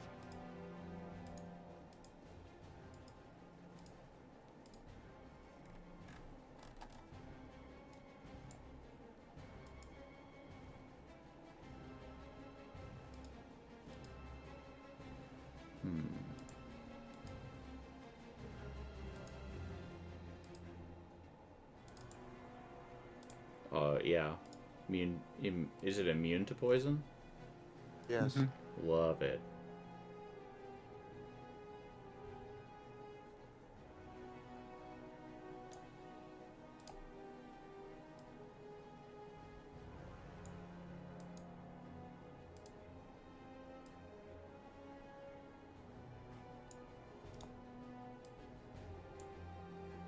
Sorry, give me just a moment here.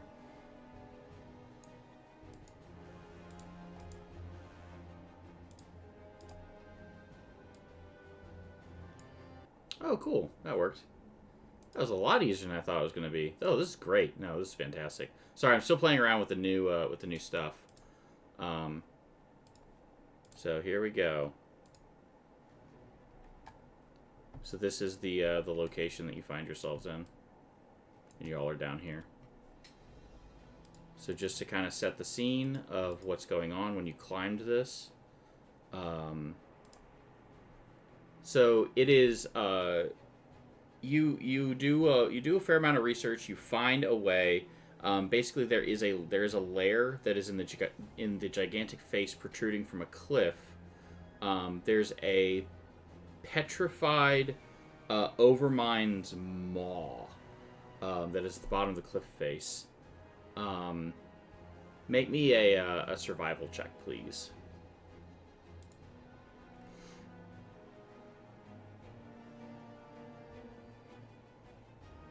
Yeah, not great, bud. Mordock, you notice that there are recent footprints and other signs of passage to the main entrance.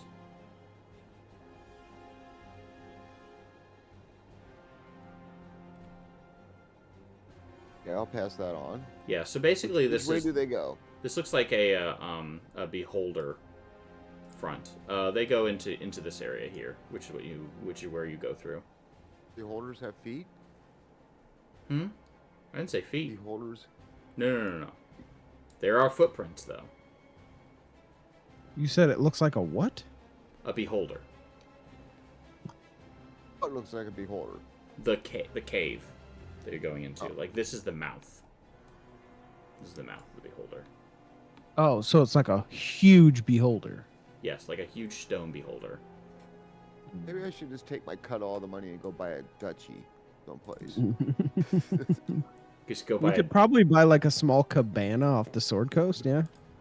Oh, So hear me Go buy out. myself a You pound. pool your money, and then you just found Latveria. Yeah, there you go. yeah. Yeah, I mean that's one of the things that like people forget about Doctor Doom. As far as like his win track goes, like it's pretty up there because like not many supervillains can boast like I have a country that's a sovereign nation. You know, I hear Avernus is nice this time of year. Yeah, it's true. All right, so you've walked in the front door. This is the only place you could find. Where do you want to go?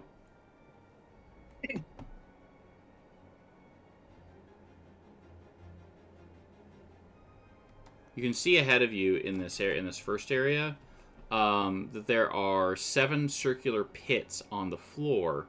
The largest of them is situated in the center chamber, and there are distant echoing mumbling sounds throughout the chamber. And there are also floating silently around the pit. There are 4 boneless cephalopoid-like creatures.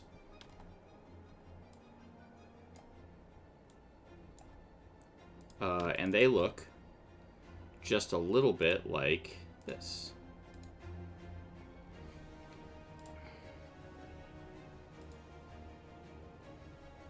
Ooh. That's sufficiently creepy. Is that a gun? Hold on a second. It is. Harrington. I cast Eldritch Blast. I cast Gun. Harrington, that's the coolest thing I've ever seen. Hey. Can I play one of those? Can you PC one of those for me? Like I said, I mean they're in. I got this from this book because they're doing those cool things. Yeah, you can PC one of those for sure for me, right? It's funny because Play a we changeling if it makes a difference. when we played through And actually, yeah, two people were here. Reskin and Mage were both here for this. When we played through Rime of the Frost Maiden. Yeah, there's a laser rifle, and so our bard ran around with a laser rifle. And was just like, pew, pew, pew, pew, pew! And then got turned stone. Was it pretty good shot. Yeah. Especially for not being proficient with it. Yeah. That was Reskin's first death, was that campaign. Yep. Remembers that well, I'm sure. You dropped him down into a black hole. I'd like to point out I did not do that. That the party killed the monster, which then fell into the black hole. Some might say he's still falling down that pit. Yeah. Just you know that feeling. It's a good thing that Reskin is an elf and so doesn't dream. Otherwise, every dream would be like that falling feeling before you go to sleep. The literal worst. Yeah, God, it is the worst, isn't it? Yeah. He managed to fall all the way through to hell. Yep, it happens. You know. So what are we gonna do here?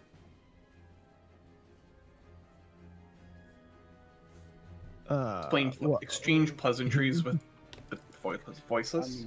Voiceless talkers. I don't know if we just want to get at it or ask a question or two or.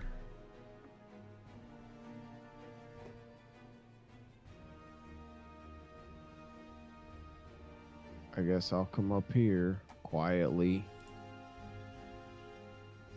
Have they noticed us yet? I mean, the answer is most likely.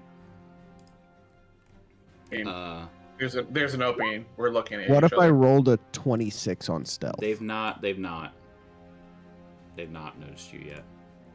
Okay. Rillick is just like the fly in the punch bowl right now.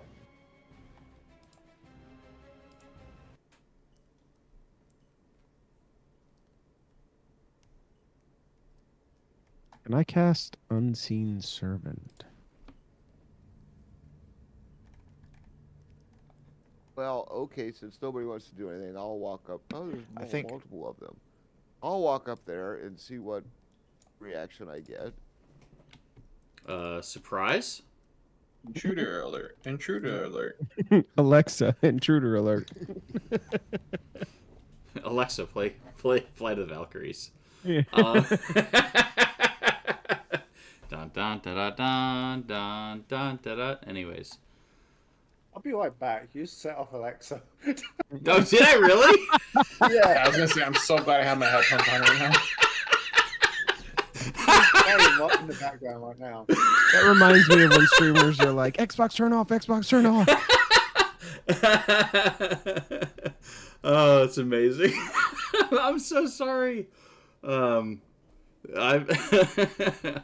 I don't even know what to say here. That was amazing. Okay, so as soon as they look at you like in shock, like at the gall of your approach. Did Balin give us a name of this dragon? Yeah, sure. Yes, she did. It's a good name too. Ysetherax. Where did he set his axe? Ysetherax, the eyes of the mountain. Eyes plural. That's a good one. It's the eyes of the mountain part is great. Right? Ysetherax is, I mean, it's kind of cool, but eyes of the mountain? Come on. Yeah, that's such a good name. Especially when you like put like multiple things together that shouldn't be, like eyes and then mountain, eyes mountain. All right, they look very surprised, and they then draw their weapons, and we'll roll initiative. Oh, I was gonna, as soon as I heard weapons, pop the corner and start firing off Eldritch Blast. No parleying, okay. They look at you, and then they look at each other. They seem to like talk, and then they just like point their weapons at you. Natural 20, baby. I have voiceless talkers. We have Hulk. 1, 2, 3, 4, 5. That's how many people we have. Ah.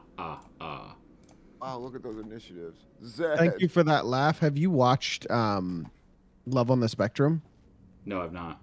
There is a couple that count things like just randomly in conversation, and then they both at the same time go and it's the greatest thing I've seen.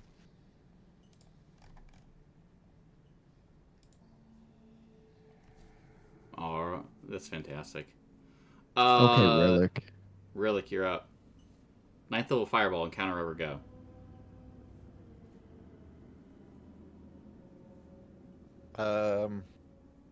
Fireball? I've got meteor swarm. Stop. No. Are you really gonna? No. No. Do what you won't.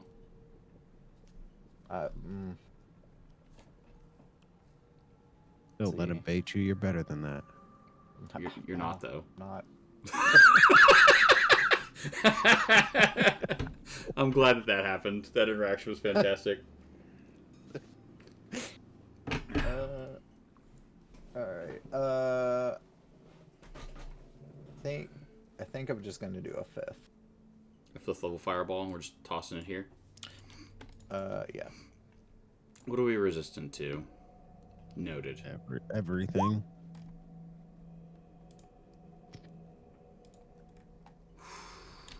Fireball's such a fun spell. Oh! I've got this. Hang on.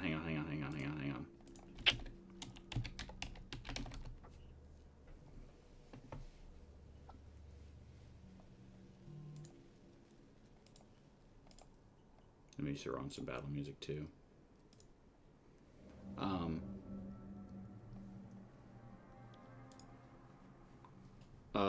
I have recently picked up this, and I'm pretty excited about it. 20-foot spear, right? Bam.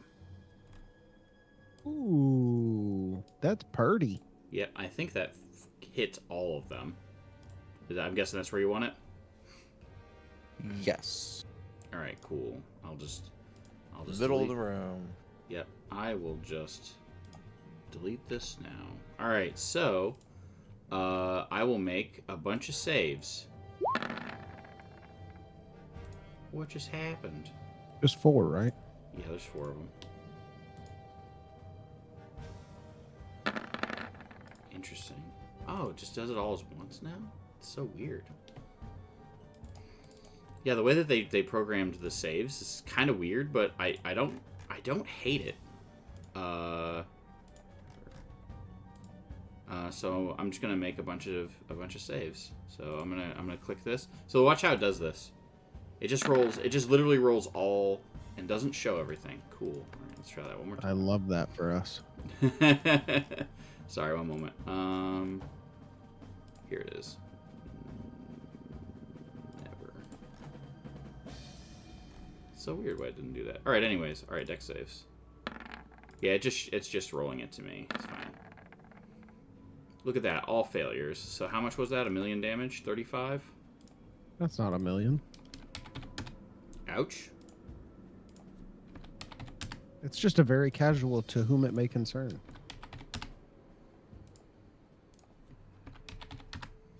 Ouch. Anything else from Relic?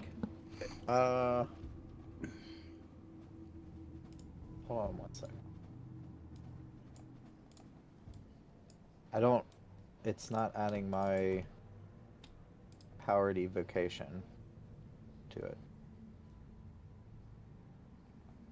So that's actually 40 damage. Noted. But no, that's it.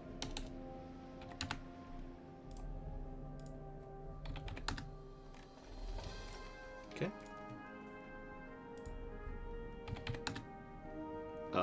To Baylor. Yes. See, I would like to come stand right next to my buddy over here. Mm-hmm. And I, if I'm not mistaken, and you'll have to let me, I get 4 total Eldritch Blasts, but also I believe I have a thing that lets me do more than that, which is the Illusionist's Bracers, which gives me Enable you to create a minor bracers while wearing bracers. Whenever you cast a cantrip, you can use a bonus action on the same turn to cast the cantrip a second time. Yeah, I'm gonna just like machine gun Eldritch Blast the whole room. Okay. So we're gonna start here, and we're just gonna work our way counterclockwise around the group. Okay. Well, Eldritch Blast. Oh, that's a natural 20. 17. So that's for this one. I'll roll the damage. The first one is 11 damage. The second one is 9 damage. So a total of 20 damage for the first guy. Ouch.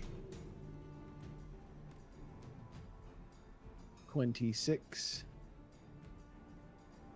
and 18 for this guy. Do both of those hit? Yep. I didn't ask you, does a 17 hit? Or, yeah, 17 hit? 17 does hit. Okay. 6 plus, so 10 damage for this guy. I will start with this guy now.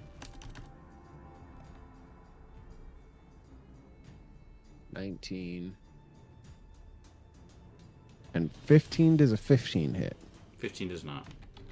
Okay, so just one one damage to this Noted. feller. Okay. And then we're going after the last guy. Okay. 14 No. doesn't hit. However, 25 will. 7 damage. All of their speed is reduced by 10 feet. Sounds good. All right. Baylor, or Mordock, rather. I'm going to finish my movement over here, and that's my turn. Oh, gee, I'll be boring. Tell him something. Yep. Oops, wrong spell. He's not dying.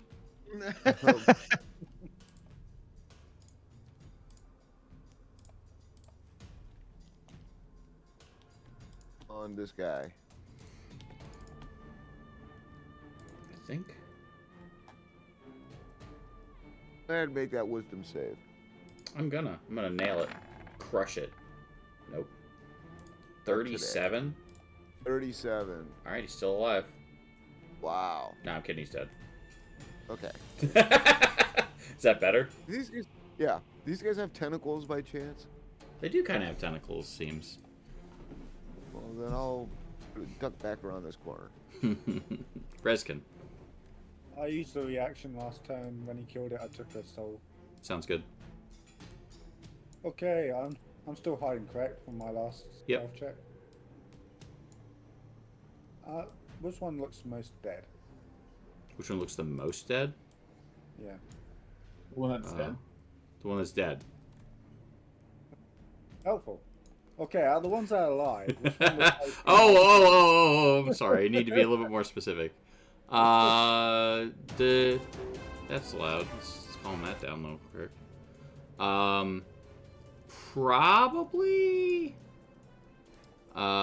Probably like this between these two.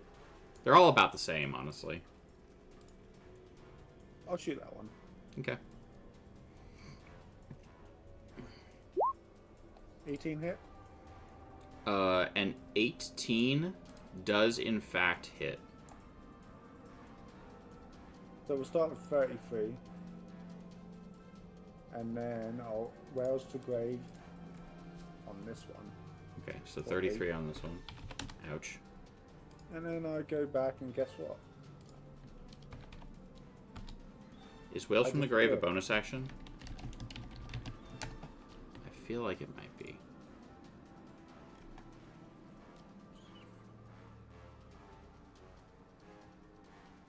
It doesn't say. Nope, it's not. Okay, carry on. Alright, so stealth 27, you were hidden. Got it. I rolled not that great for that stealth check. Yeah. It was average. Alright, so 17. Wild. Alright, that's all for Reskin. Finally it's my turn.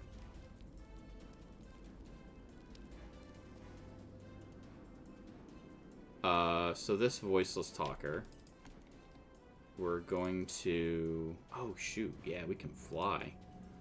5, 10, 15, 20, 25, 30. And then we are going to shoot at... Where's that bird? Maybe we'll just be here. I see that bird.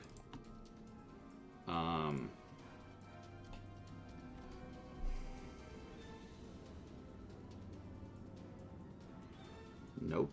None of those are correct. All right.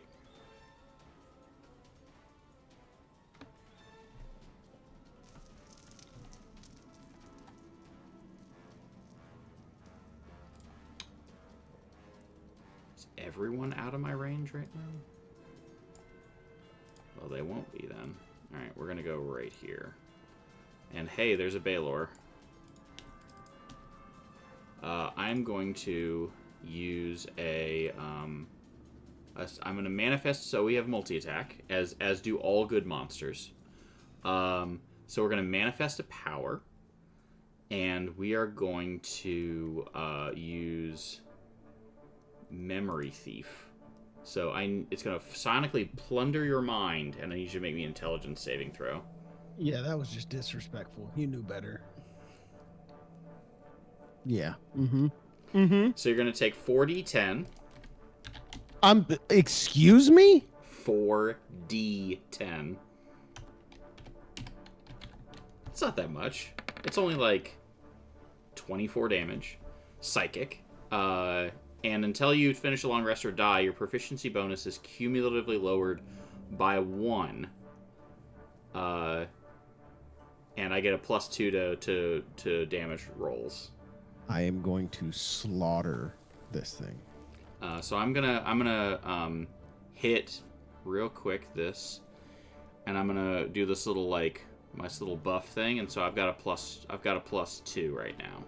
How do I lower my proficiency bonus? I don't know. Just subtract 1 to your stuff right now, I guess.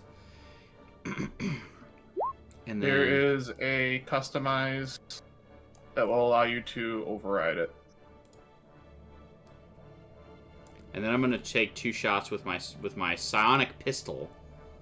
Makes one shot with my psionic pistol against Rillick. Does a 21 hit Rillick?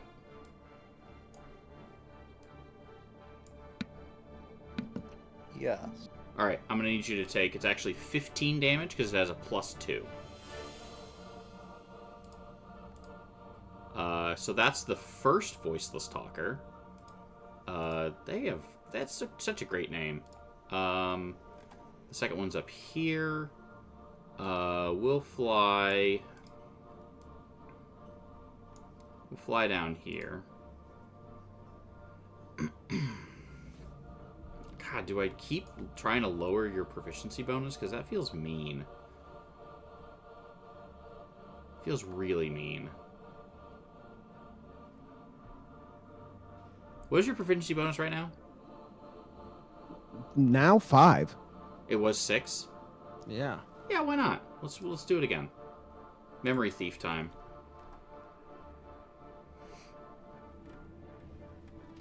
Sure. Oof. All right, so it's reduced by 1 again, and I've got a +2 buff. Boop. And we are going to shoot at Zed this time. How much damage do I take? Oh, I gotta roll that, yeah.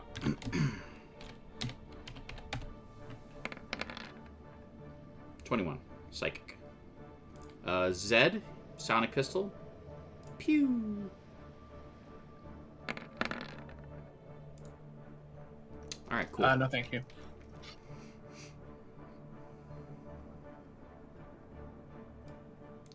Five, 10, 15. Oops.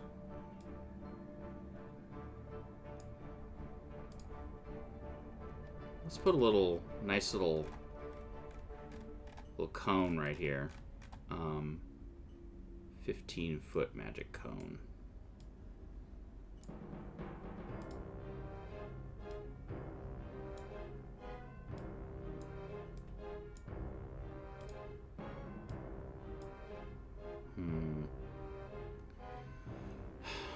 feel like I should be able to get both of you, but it also feels like I'm just picking on Baylor. It's okay. Yeah. You can pick on Baylor. He's used to it. All right, fine. So we're just gonna come over here and give everyone a nice little sonic blast, and we're gonna use Flay, pure sonic energy, DC 15 saving throw, or take 8d6 psychic. DC what? 15 intelligence saving throw, or take 25 damage. Not a shot.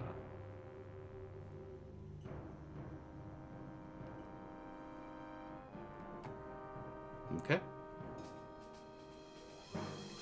Those are all of the voiceless talkers. Zed, it's your turn. Oh, yay. Oh, good. A friend. Eh. Punch, punch, punch, punch, punch, punch, punch, punch. Sounds good. Oh, Mordock, did you make your save? Oh, I was in that? Yeah. I'm sure I won't. All right, so you're gonna take 25 too. Oh, can I hellish rebuke? I don't think it was an attack, and yes, you can after I shoot you, because I forgot to shoot on my turn. I got overzealous and I tripped on the last one. You missed. Cool. So no. So on the last one, all of those will hit. Yep. Oh, the last one won't. It's a nat one. Yep. And I'm gonna say you're prone. That's fine. I got overzealous and I tripped. It's a total of 22 fire damage and 9 regular. All magical, Is that but 31? still 31 total.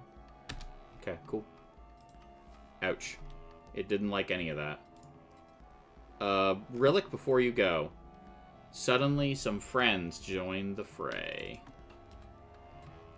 In the form of love this art.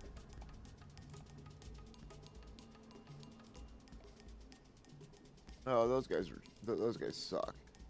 Oh, and they're even worse now. So we have these here. And this one here.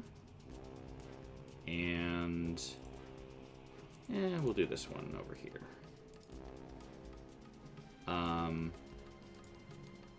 So I will go ahead and really quickly roll initiative for them, and then add them to the initiative, which will probably be much later in the initiative order. Harrington, quick side question. Can I only attune to 3 items? Yeah, Yes. unless you're an artificer. Okay, we have to have a talk then. Or are you attuned to more items than that? Yeah, I have 4 total Oh, items. there's only 3 slots that you can be attuned to at the bottom. No, I thought I was attuned to my illusionist bracers. I wasn't. It's okay. Alright, I've decided there are 5 of them. There we go. Alright, so, bam, descending. Rillick, you're still up. As these things ascend. And you notice that they're not actually climbing. They're actually flying. Thanks, I hate it.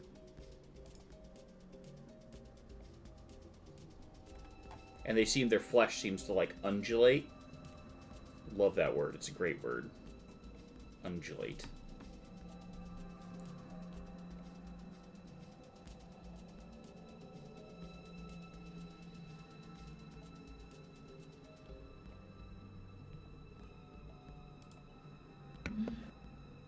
Well, I was thinking about doing something fun, But then this happened. but then like, I think just fireballs are probably what I'd just be doing. So yeah, we'll do that then.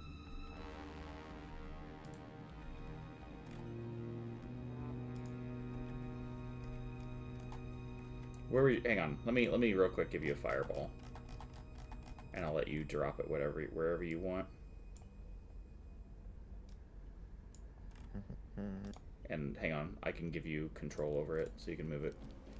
That's on the wrong layer. Here. And if you give me 1 second, I will just give you control over it. You can move it wherever. Boom. And save. Good. Right chair. Alright, cool. Alright, so I'm just gonna put this on the map layer for now so that I can have everything roll its saves. What's the amount of damage we got going on here? 35? 35 this time. Alright, so we got dex saves. Look at that. Man. So this first voiceless talker is dead. The second voiceless talker is alive. The third one is dead. This one is going to take half of 35. I used the reaction To do what? to take one of the souls. Oh, you got it. You got it. So. Okay, done there. I don't think that these guys are going to make it. Dex save. Oh, I gotta...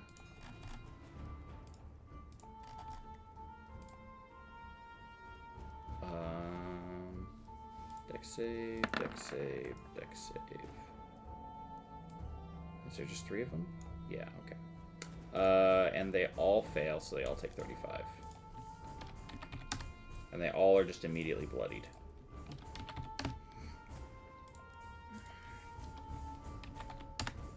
Alright, cool. And then I will just remove this. Boop. Gone. Alright, anything else for Relic? That's it. Alright. Baylor. Carrington, something's bothering me. When I unattune from my animated shield, nothing happens to my AC. Uh-oh. And I'm not sure what that's about. So as a temporary solution, I just unattuned it and attuned to illusionist bracers so that everything works out in the end. Sounds perfect. I don't know what's the deal with that, and we can figure that out off screen. Sounds great. Alright, what are we doing? Okay, is this a hole? It is a hole. Can I stand Yeah, you can stand there. right here and on the way over? Wait a second. Stuff happens. What? Never mind, we're good. Are you lying? No, you're good. So you notice that the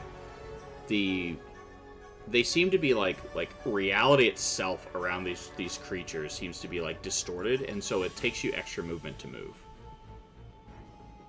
Oh, okay. Armor of Agathis. No. You know what? I don't think it's worth it. I'm just gonna rage.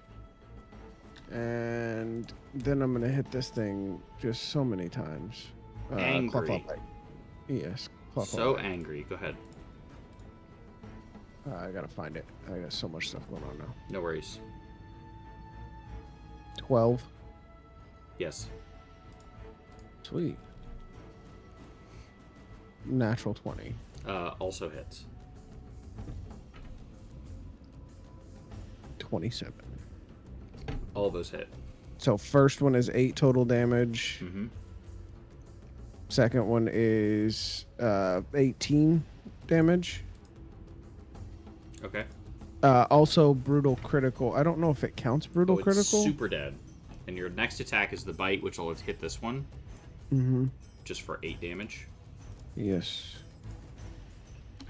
Alright. And I will take my 4 temporary hit points. Thank you. There you go. You notice that when you kill it... Oh, you don't get your 4. Didn't you Armor of Agathis? You didn't. No. You just ran up and Clocko Bite it. Yeah. You notice that when you do that, it seems to almost like the flesh kind of like sloughs and then like falls down into the pit. It's gross. And then at the risk of taking an attack of opportunity anyway, I'm going to step back so that I'm not on the edge of the hole. It's absolutely going to take an attack of opportunity against you. Of course it is. Of course it is. It is going to use this. And 14 doesn't hit you, right? No, sir. Cool. All right. That's gonna be your boy's turn. All right. We have this first gibbering mouther here. It's gonna move here. It can only move 10 feet. So I think it just sees I think I don't know. Who does it see? It definitely sees Zed. It sees Zed, it sees you. Does it see you? I don't think so. Does it see you? I do think so. I think it's gonna I'm gonna say that it's the three of you we see. And so I'm just gonna use it has 2 attacks because again, all good monsters have multi-attack. And so we have 2 reality rend attacks, which you've seen, but it can replace one with a pull. Any creatures they can see within 60 feet, I need each of you to make me a strength saving throw. So that will be for Baylor, for Zed, and for Rillick. Please make me those strength saving throws. Okay. And Baylor. I think you have advantage on strength saving throws, don't you? In fact, I do, but I need to take 2 off of this. So 22. Alright, so it's just going to pull Rillick, which I believe that was exactly 30 feet. So it's going to pull it to you. And then we are going to use Reality Rend and try to do damage to you. A 13 does not hit. Alright, Rezkin, to you. Let's have a look what's happening around the corner. Horrid creatures from beyond time and space. NBD. Shoot that one. Okay, go ahead. Let's see what happens. That's a 25 hit. Yes. 35 damage total. It's dead.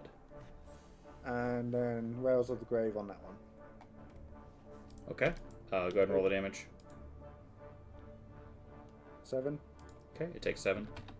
It hates it. So I'm corner and stealth. Alright. Mordok. Does a 37 do it? Probably. 37, 27. Look at that.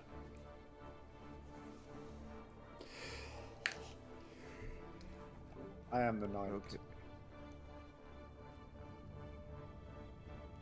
Okay, we'll step out there. What's this guy doing in the hole? This guy? Is he like They can fly. this guy? Yeah. Oh, okay. All of them can fly. Well, I got something to tell him. Is he that he's not going to make it? Yeah, pretty much. That's some bad news for you, bud. Well, he doesn't make it. He's dead. Okay, and I'll go back behind my little wall too. Alright. On to the Gibbering Mouthers. Alright, so we're going to move 5, 10. They don't move very far, but they do have this cool ability. And we are going to use our pull ability. I need for...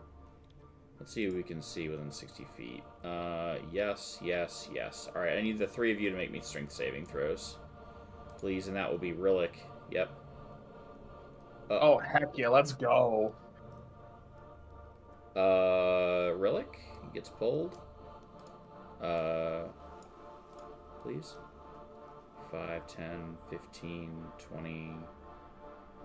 Right up to it. Love that. You get pulled 5, 10, 15, 20, 25, 30. I don't know if it knows that's a really bad idea. It probably doesn't, but it doesn't know any better, so here we are. Yeah, let me see one real quick about the Gibbering Mouther. Be pulled up to 30 feet. Yeah. Yeah, it doesn't know that this is a bad idea. But, you know, here we are. It's going to use 1 reality rend attack. There's someone who's prone. We're not smart, though. We'll just roll it randomly. 2 is Zed. Okay, we're attacking. We got it right. 14, does that hit Rillick? It does not. Alright, cool. Zed, it's your turn. Oh, well, I'm going to stand up and punch the daylights out of this thing. Sounds good.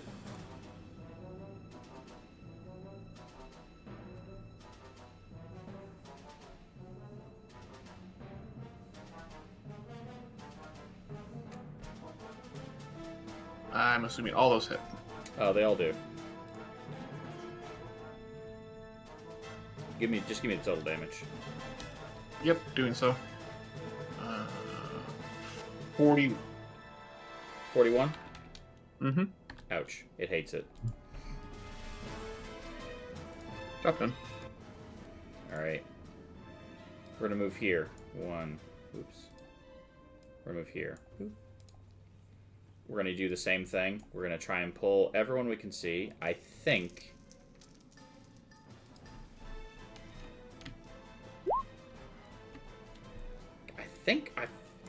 I feel like from here we can see. Yeah, so it'll be the 4 of you. Yep, you're not moving. So yeah, we're gonna try to pull... we're gonna try to pull Mordok.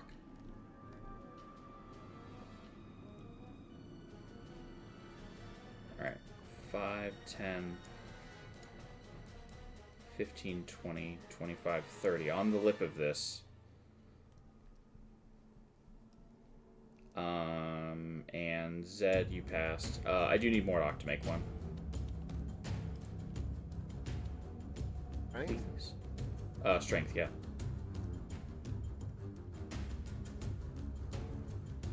Alright. 5, 10, 15, 20, 25, 30. I'm going to have you make a dex save. So you don't fall 90 feet. Oh, I won't fall 90 feet regardless, but that's fine. Oh, how's I'll that? make a dex save. Because I can fly. Can you? He can an fly, asshole. he can fly, he can fly. All Alright. ASMR about this besides the point. but to Zed, he's a bird. Yeah, so we're good there. Can you fly? Yes, therefore bird. Yep. Sound logic. All right. dragons, birds. I mean, where's the Those lie? are scaly birds. And the red dragons, spicy jalapeno birds. Rillick.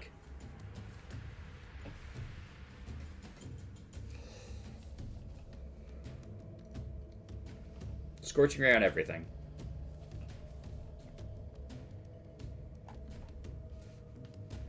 Do I have that? I don't know. I should. Pew, pew, pew, pew, pew. Don't. I think I'm just gonna...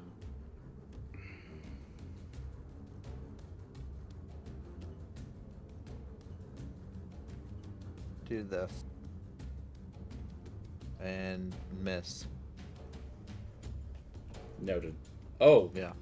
where were you shooting? One at Mordok. Alright, Mordok, does a 25 hit? Friendly fire's on. Of course it hits. Alright, roll that damage. 19 damage to Mordok. Well, hold on. Cold. Yeah, where it is. Where's it at? Where's the no button?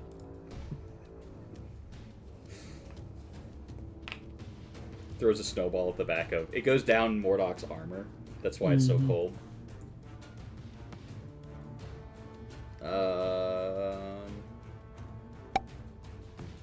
Click the right one. Gift to the Chromatic Dragon. Yeah. I have resistance to cold. Alright, so you take half of that. So you take, what? 9. 9? Okay. Take 9 damage. Alright. Baylor.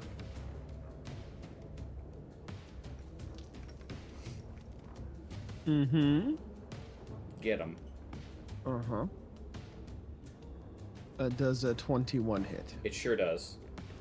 Does an 8 kill it? It does not kill it. Okay, let's try it again. Love it.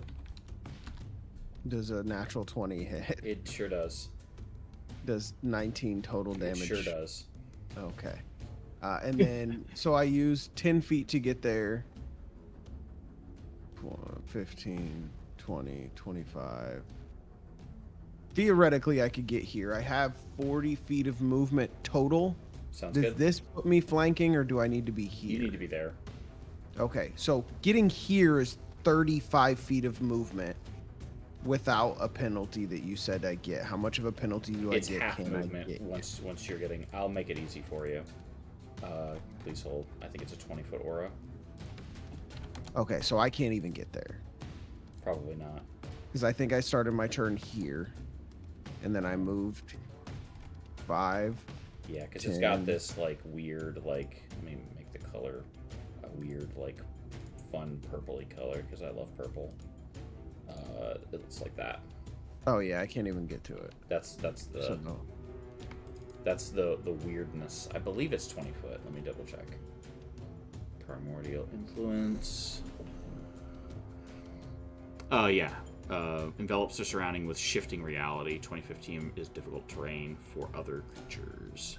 Well, I can get here, which is plenty for me. Sure. So I will use my last attack, which is a bite. 22. Sure does. Sure enough. 10 damage. Okay. And then All right. I'm gonna hang out. Reskin the Dragon Hunter. Can you guess what I'm probably going to do? Is it pop out, shoot something, and pop back? Yep. Okay, what do I want to shoot? I'm going to shoot this one. Okay. And I'll make it so. Absolutely hits. 29. Deleted from existence. I'm going to take its soul. Alright, how many soul token things do you have? I have 6 now. Alright, 6. I'm just marking it with the little thing. Little wispy thing above you. I wouldn't change it because where's the grave on that one? Okay, well now it's 5. I have 5 tokens, but I have 6 Rails of the Grave without tokens as well. I Nice. can do it 12 times. So 8 on that one. Alright, 8 on that. Is this a solid object? No, that is a drop. That is a into the abyss. And I take it. Someone may fall down. Okay, well, there's nothing I can do. Mordock, I'm gonna hide still. you got it. Do I even need to roll at this point? You need to roll, just in case. You're good. Alright. Wow, making me make a wisdom save? Good thing I'm good at those.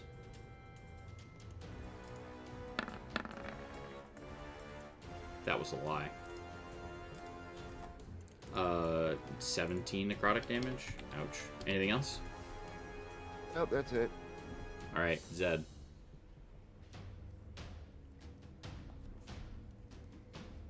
Well. Meow.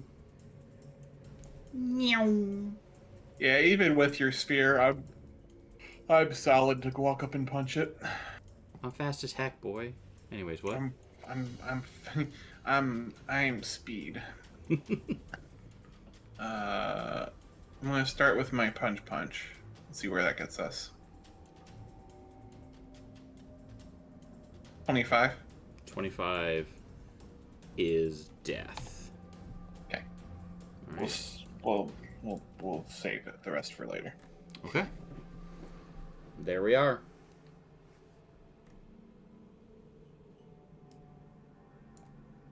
All right, so that's what we got. We got two ways to get out of here.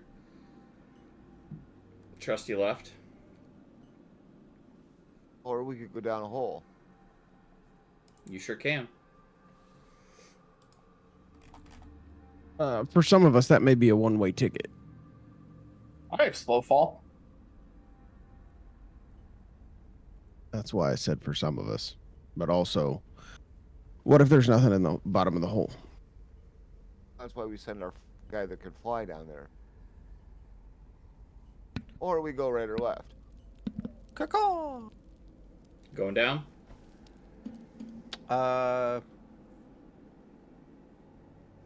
Yes. Okay, you go down each of the pits, and in these you find that there are the remnants of like armor, like armor scraps and like wizard like spell components, bows and arrows and things like that, and bits of sloughed flesh. I'll let you make an Arcana check.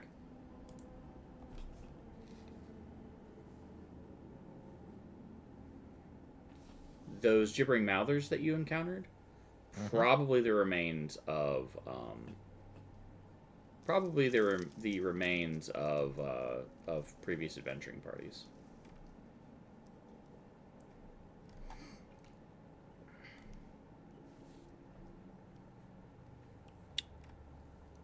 Creepy.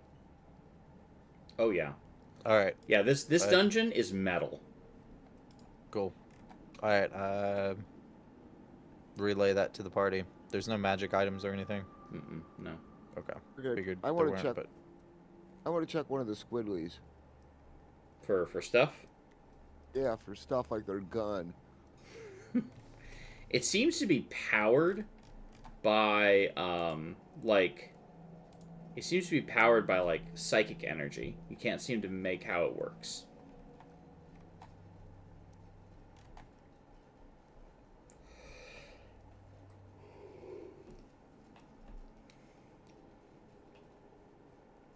But maybe by the end. Yeah, maybe. They don't have any potions of raise intelligence by 6 or something on them, do they? They sure don't seem to. Yeah, I didn't think so. You know what? I will give you all. We'll say one of them is maybe functional. I think they exist. Yes, yes, perfect. A laser pistol. Yeah.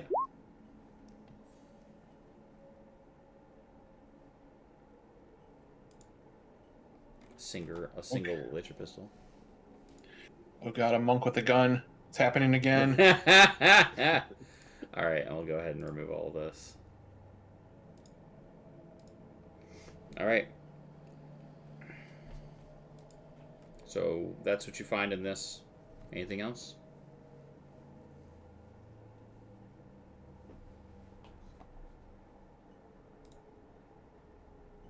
Where to next?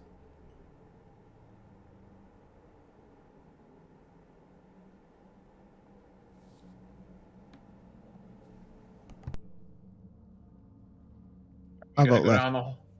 I was gonna say, I vote left unless someone's going down a hole.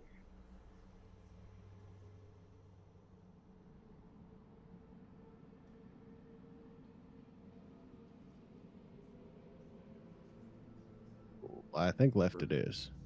Okay, left is fine.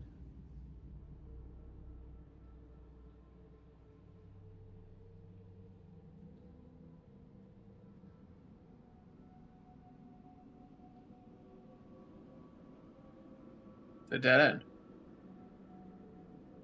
Is it?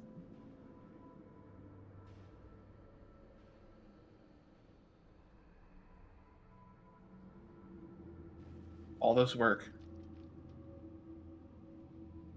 to decide, and it's a dead end. Okay, well then we should go the other way.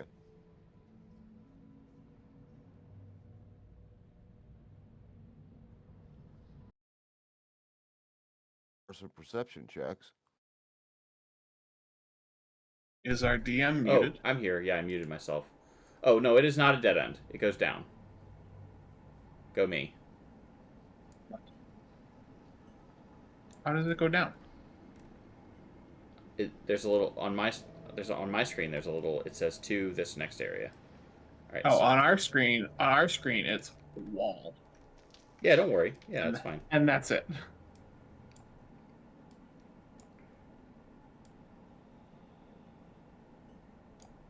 I'll move Baylor real quick. Yeah, I'm not sure how I managed to mute myself, or when I managed to mute myself. Whoops. Alright, give me just a moment Technology. here. Yep. Boop. Alright, so now we're here. There seem to be some doors here.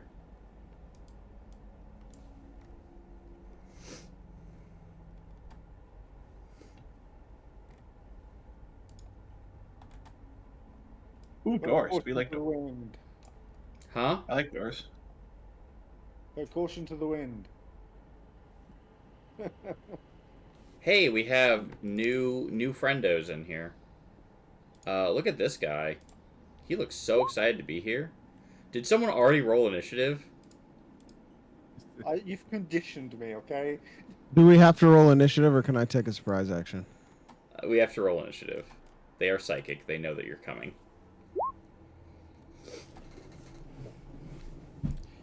Wow, some of these are really cool. Some of those look like they shoot projectiles. Yeah, they are artillerists, as it were. Squidlies with guns. That's not right. You say this is a Matt Colville thing? Yeah. Now I have to send him a message. Dude. Mm-hmm. I think this is their take on the Mind Flayer. Which, I mean, Yeah, like... kinda- It's so much more disrespectful. It's pretty disrespectful, isn't it? I'm still really mad about the proficiency bonus thing. No, you are. It's so good. Yeah, it's great. All right, so I'm gonna go first. But first, I'm gonna put on some battle music because that's how I like to do things. All right, here we go. But first, let me take a selfie. Oh, well, maybe not then. Oh, here's the battle music. Bam. There we go. All right. So we have our first voiceless talker, artillerist. You've thrown caution to the wind. We've opened both of our doors. We threw caution to the wind. I mean, Reskin, you're the one who opened the door, right? Yes, I don't hold doors. So you open the door. So what you're saying is I can see you. Is what I'm hearing, Hey. right? Well, do we want to roll for it? I'll let you roll with disadvantage.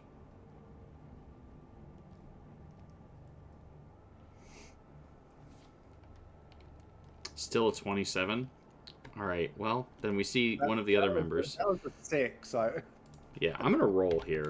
I'm gonna roll a D3. I can't see Mordock. See who I pick on today. I didn't open my door. Oh, well then. And I guess we're picking on Baylor again. Shocked, I say. Feels bad. Still raging or no? You are not raging because you all decided to investigate, but you have lots of Very well. rages left. Yeah. All right. 2 psionic rifle attacks or manifest of power.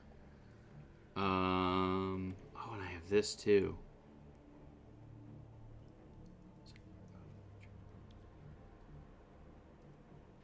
Oh man, I have so many cool powers. I can manifest 1 power. I like this power. It's so good.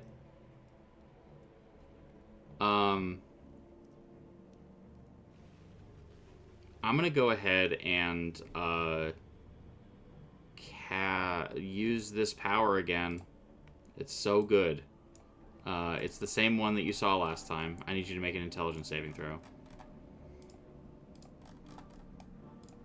It is memory power. Alright, so you'll reduce your stuff, and you'll also take this now. Now it's 60-10.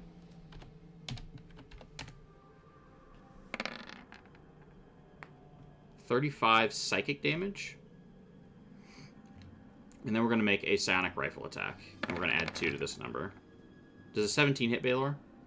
Yeah. Okay, alright. The tank. The tank's job is never done. Reskin, go ahead. Hi. Hello. Goodbye. Oh, what happened here? So I have to make con saves? Yep. Okay. That's disrespectful. Oh boy. They both fail, so they're both taking 13. They both hate it. And...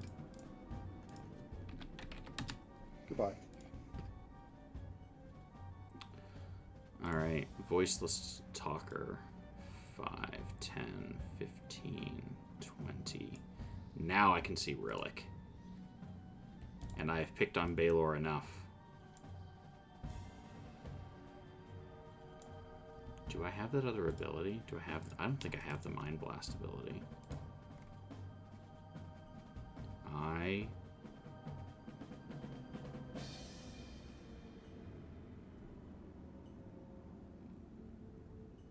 Yeah, we're going to attack Rillick. And we're going to use,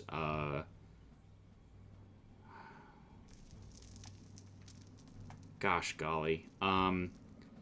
This is rude. We're going to do a cool thing. We're going to use Psionic Rifle, and we're just going to use the attack twice. Does a 25 hit? It does. Cool. I need you to take 33 force, and then I need for you to please make me a DC 17 Wisdom saving throw. Okay, as he just portal guns you into the middle of the room. Okay. And then is going to shoot you with another of the shot here. Another Psionic Rifle attack. Oh, and so you'll need to take 2 more damage. Never mind, I didn't use that ability. Ignore that. So it was the 33 force and then 18 force. So I just realized I never rolled initiative, or I didn't click my token. Nice. No worries. Go ahead and roll it. Cool. Okay. I was like, when am I in this turn order? Oh, wait. Okay, perfect. Didn't miss me. Perfect. There we go. All right, that was that Voiceless Talker. Hey! This Voiceless Talker, on the other hand. I am going to...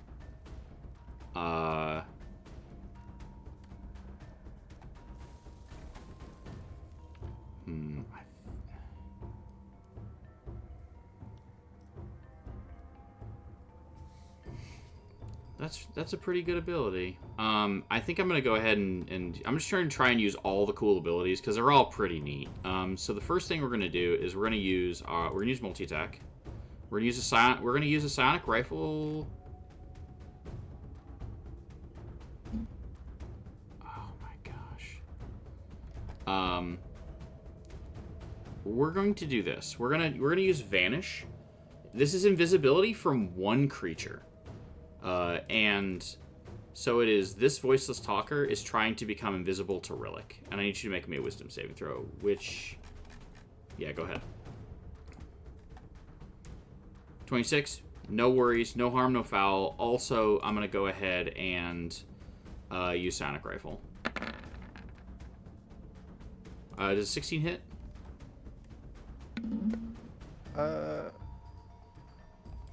Yes. Alright, please take 17 force damage.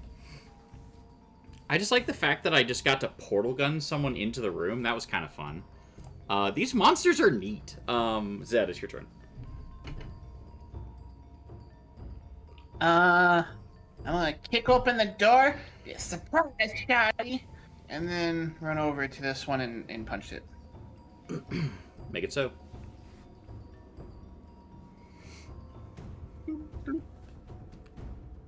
Uh, 13 does not hit. 28 does. Okay. And then...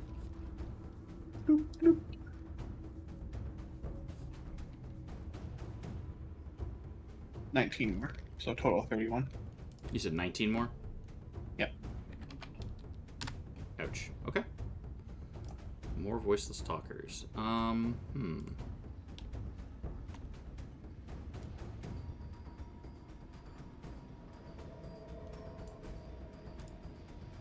I think we're actually going to hang out where we're at here. But since we're within, I'm pretty sure we're within 30 feet. We're going to use Memory Thief on Rillick. I need you to make me a intelligence saving throw. This is a bad idea. It's a bad idea. Yeah, it's a bad idea. And then we're just going to keep going back to the Psionic Rifle.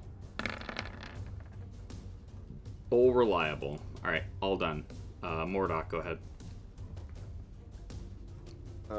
Yeah. This will. Well, I'm just a one-trick pony right now. Nay. On this guy.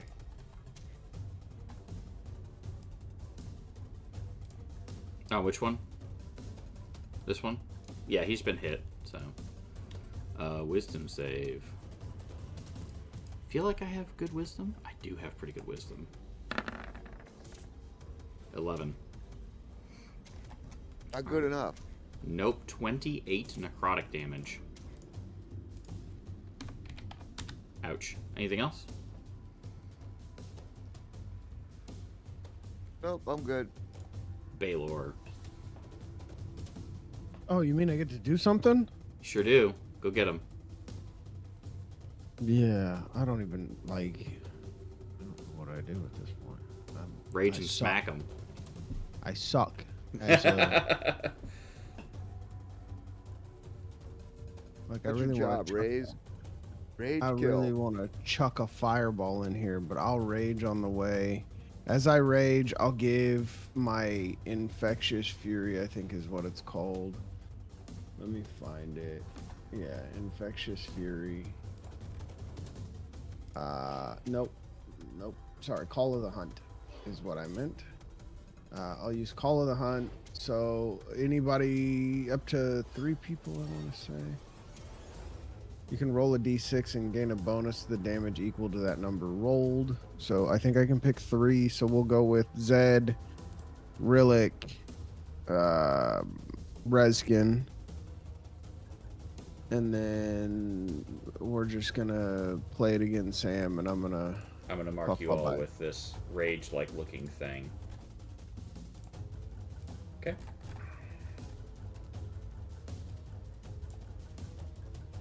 $25, $27, Those both hit. 8, and 10. I don't. And then a bite. Is all those hit. 7 total damage again. I think that's my turn. Okay. Yes, that's my turn. All right, Relic.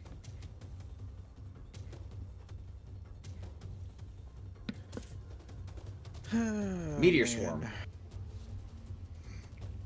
Melf's minute meteors. Yeah, they summoned me into this room, so now no. I think I'm going to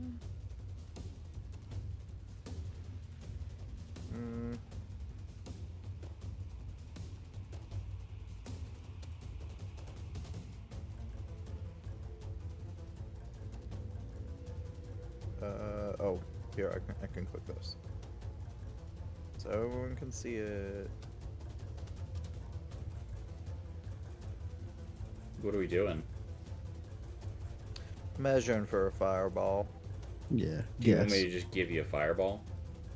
I mean it's okay. I can't hit this guy and this guy because it's busy.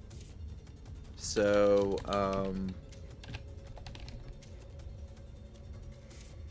because you can drop it on yourself and sculpt it around yourself, right?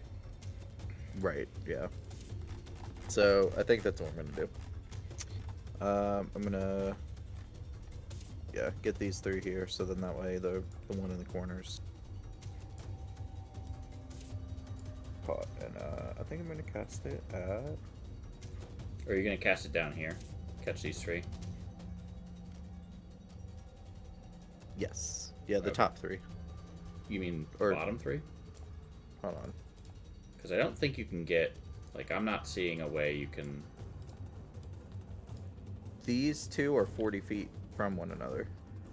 Correct. Like these 2.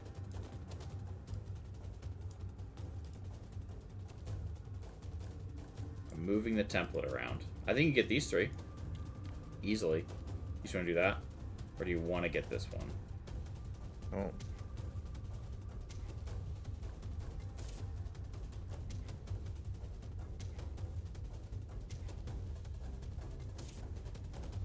Yeah, because I'm I seeing don't it know like. why it's saying that's 40 feet, Yeah, that's weird.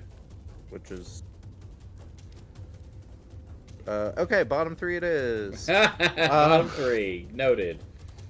Yeah. Mathematically, that's possible to hit the 40, but whatever. I like the templates. Anyways.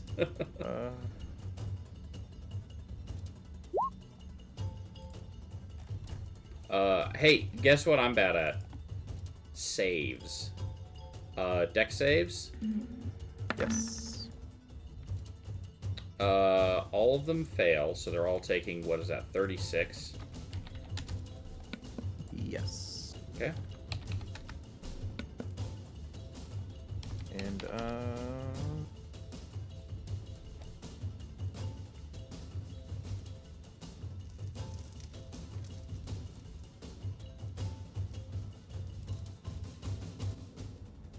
Anything else for Rillick?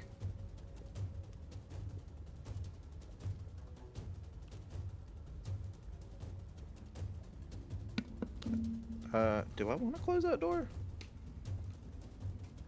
No, I'm good now. Okay. I'll leave it open.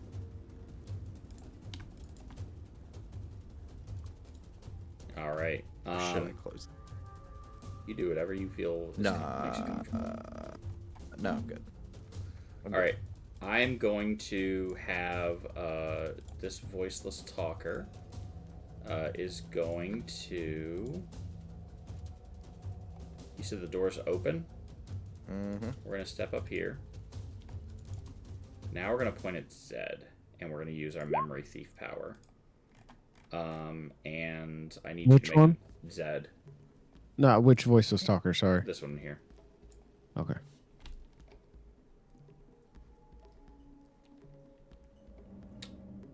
Alright, so you'll take 60-10.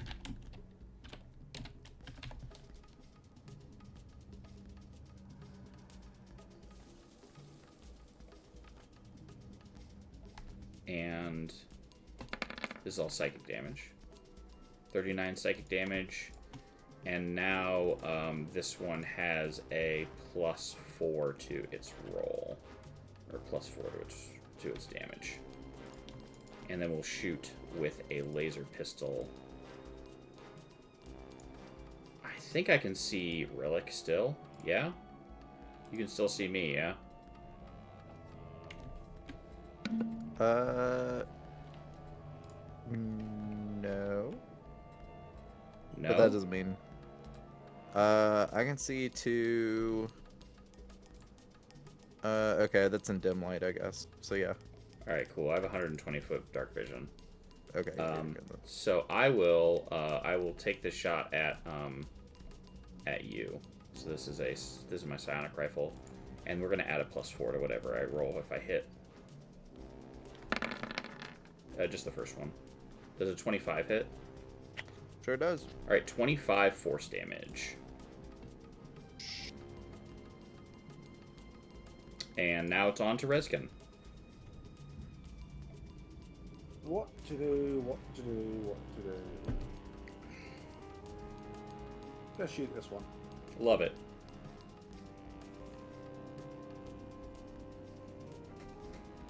Good thing you have advantage because you're hidden.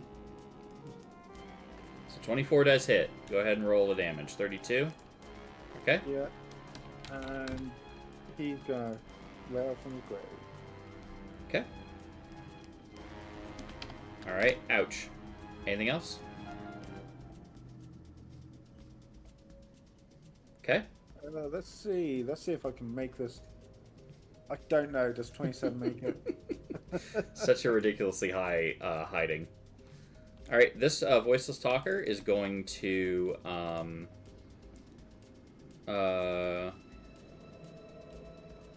I don't know if my computer lags or what, but every time you say this one, I never see the circle. no worries. Alright, I am going to have them the one in front of me is going to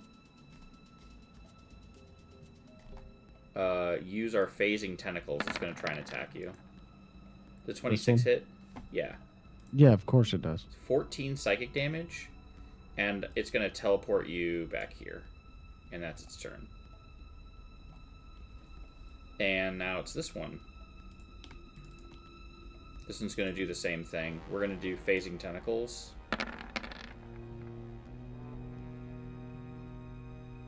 And does a 20 hit Zed? No. Okay. Let's use Memory Thief again. So I need for you to make another intelligence save, Zed, please. Okay, 60-10. And please reduce your proficiency bonus. Yep. 10.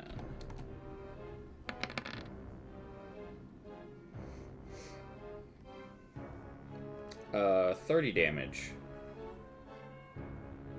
And that is all. Zed, it's your turn. Punch the poop out of the person in front of me. You got it.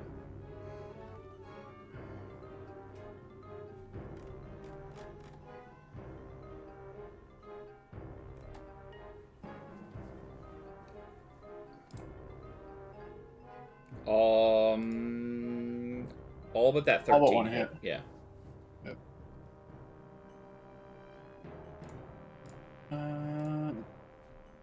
That's 10, 11, 10, 20, 30, 40, 50 damage.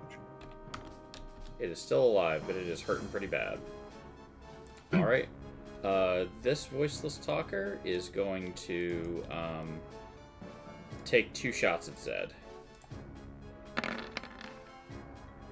Miss. Miss. 26? Reaction shield. What's that make your armor class? 27. Rude. Alright. Mordok.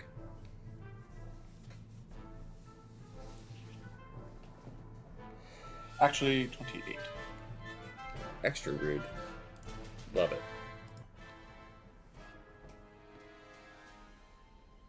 I don't know why my health bar is not working, but Eh, we'll delve into that later. it do be like that sometimes. Mm-hmm.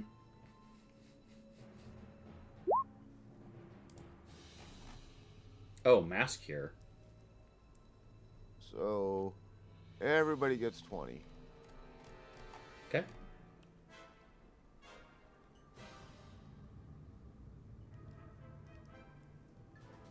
Write that down.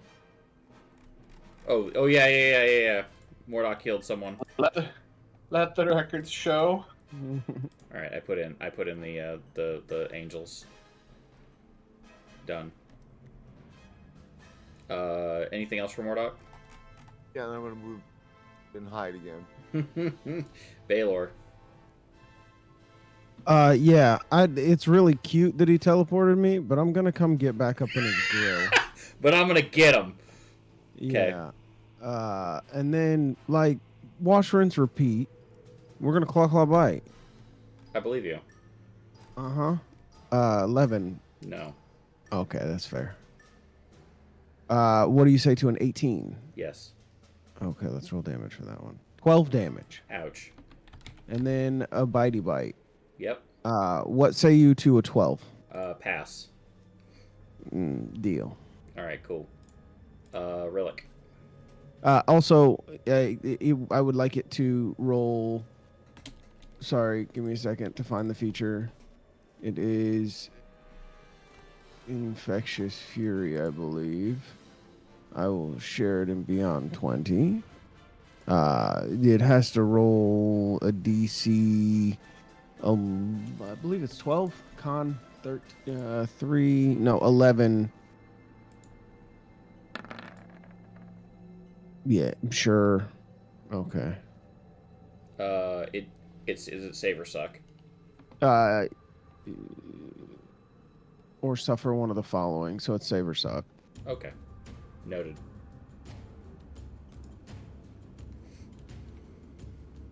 That's my turn, by the way.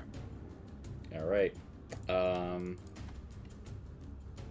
It's a wisdom saving throw, by the way. I don't know if their wisdom is wisdom? really good. Oh, sorry. Yeah. Well, then I'll reroll. I thought it was. I had to add my con modifier. Oh, I got you. Wisdom is about the same, but I'll roll anyway. Yes, still 26. Oh, why are we casting Fireball? Yes, we can. Oh, did I skip your turn? You said it was my turn. Oh, yeah, go ahead.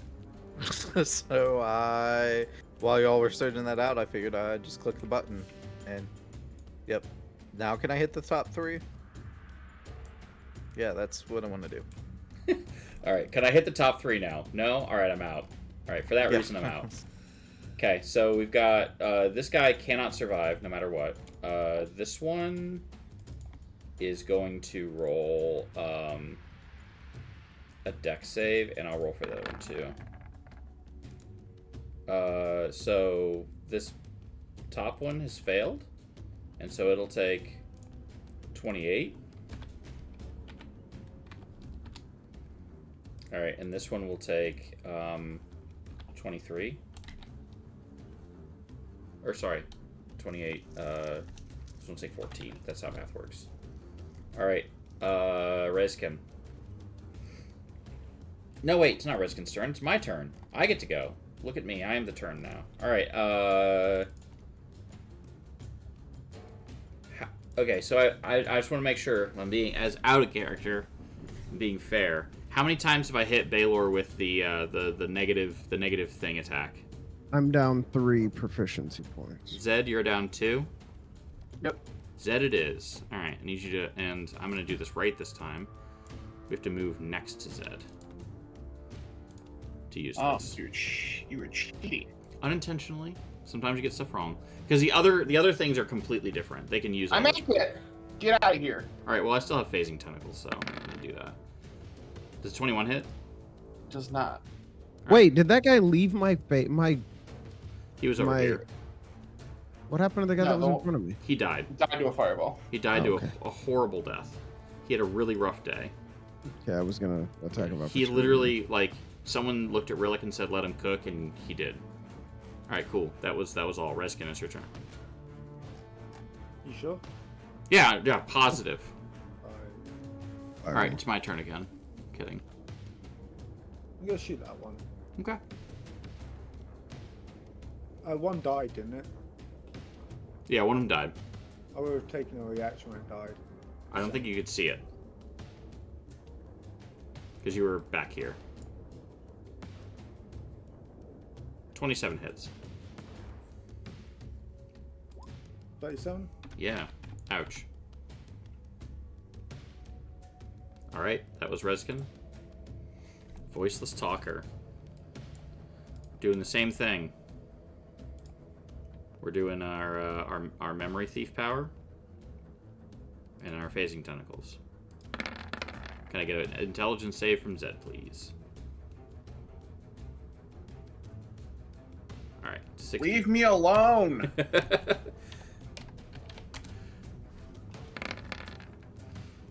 Alright, 28 psychic damage. Oh, and I forgot. I think it's save or half.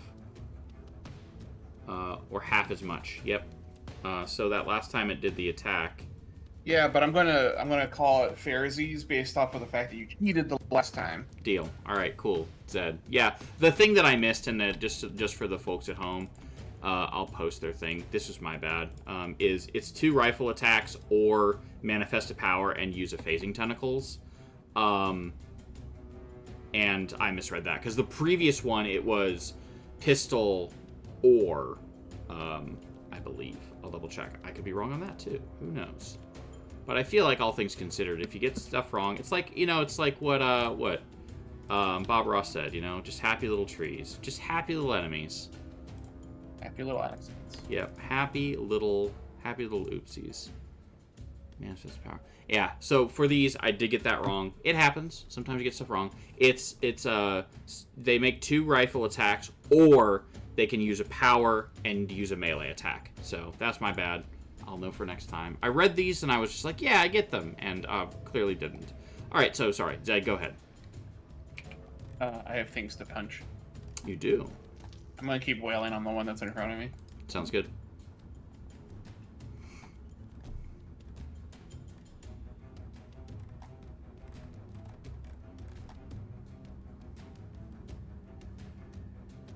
So the thing we learned is read your monster stats.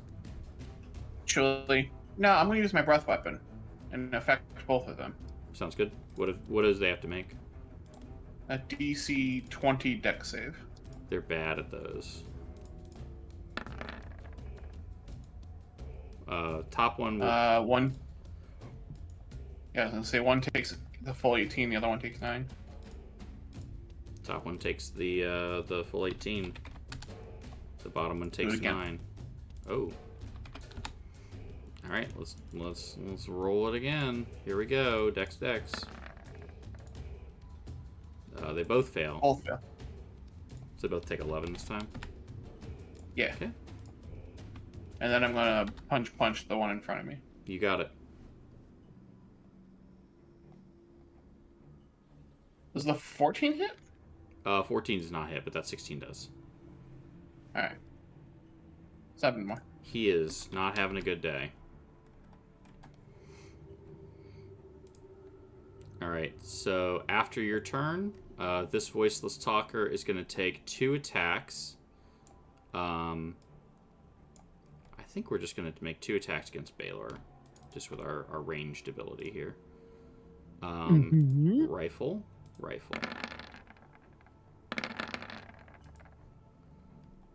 He shoots his buddy, right? Pew! He sure does. Hits his buddy for, and he does hit for 25. Take that, pal. All right, and then we're gonna move right here. Mordock.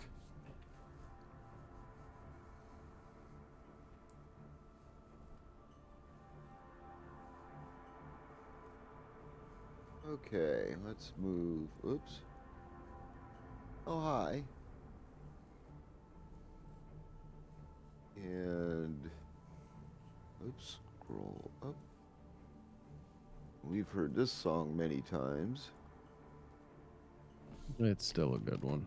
On this guy. I think I'm pretty sure that we have decided here on the Open Heart Game stream that song is in fact a banger. Wisdom save 22. I can make that. Not today. Maybe with advantage. 22. And you said the top one? Is that right? All right, cool. Done. Wow, he's still not down. No, they are tough. Anything else for Mordock? Nope, I'm done. Baylor. Yeah, he said he was going right there. They don't have a can't move as quick thing, do they? Nope. I'm in his grill. Okay. Much like my good friend Mordock, we're gonna play the same tune. Clock all bite. Oh. Heck yeah, you're prone.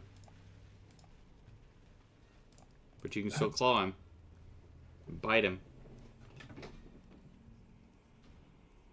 12 doesn't get there. Oh, nope. Sorry, ignore that. I wish I didn't. It was a tail attack. It's the same plus to it. I would just have to roll a different set of die. Yeah, 11 doesn't hit. 10's another crit fail. Anything else? Oh, I have disadvantage because I'm prone, huh? Yep. I hate these things, Garrington. They're so fun. I'm not having fun. I want them to die. They are a unique monster, that's for sure. Rillick, you're up. Well, after playing Baldur's Gate for so long, I'm not a big fan of squidlies to begin with, but now we have squidlies with guns. It's true. It's true. What's Rillick gonna do? Fireball?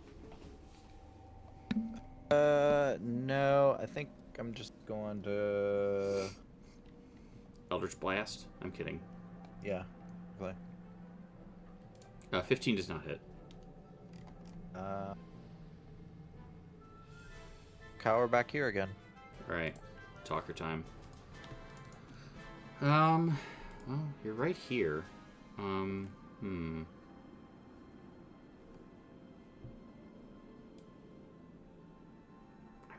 I think we just keep using... we're using multi-attack. And we're going to use the... we're going to use Phasing Tentacles first. Does a 21 hit? On Zed, sorry. No. Okay. No.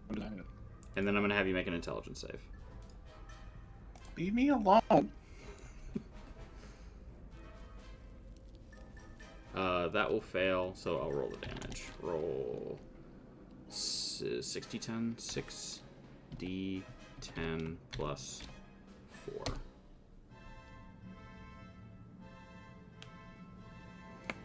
And this guy is now at a +6 to his damage. 33 damage total to Zed. And now it's Reskin's turn. Okay, let's have a look.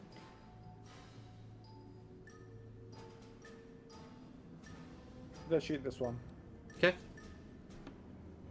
Actually, mix out. Let's do something different. Where is it?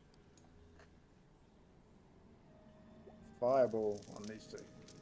On these two? Just hitting them? So something along the lines of like that? Yep, just those two. Cool. Alright, 20. Yeah, I have to make the save. Dex. Top one makes it, so it'll take 10. And the bottom one fails and is now dead. Anything else for Reskin? I take the soul and I hide. Alright, you've done it. Zed. I'd like to punch the thing that's there. Okay, go for it.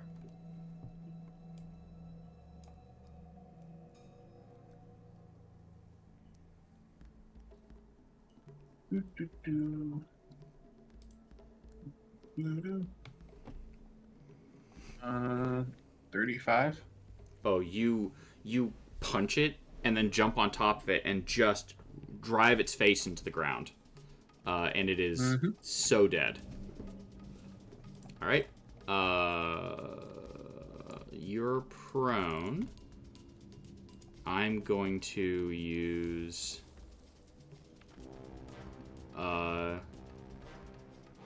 we're going to use our phasing tentacles with advantage against 26 will hit.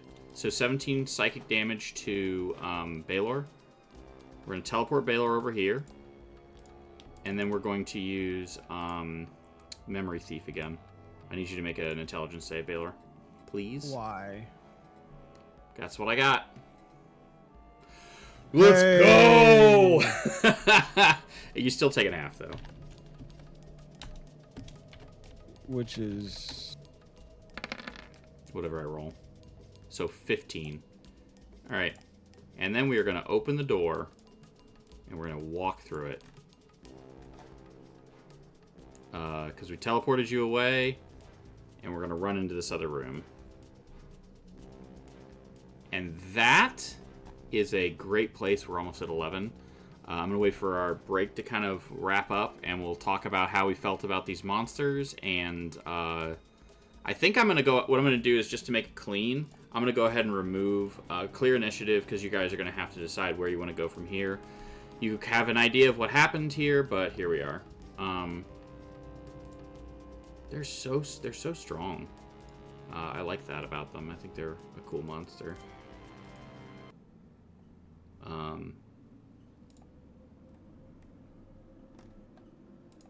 Yeah, the eyes of the mountain is kind of cool.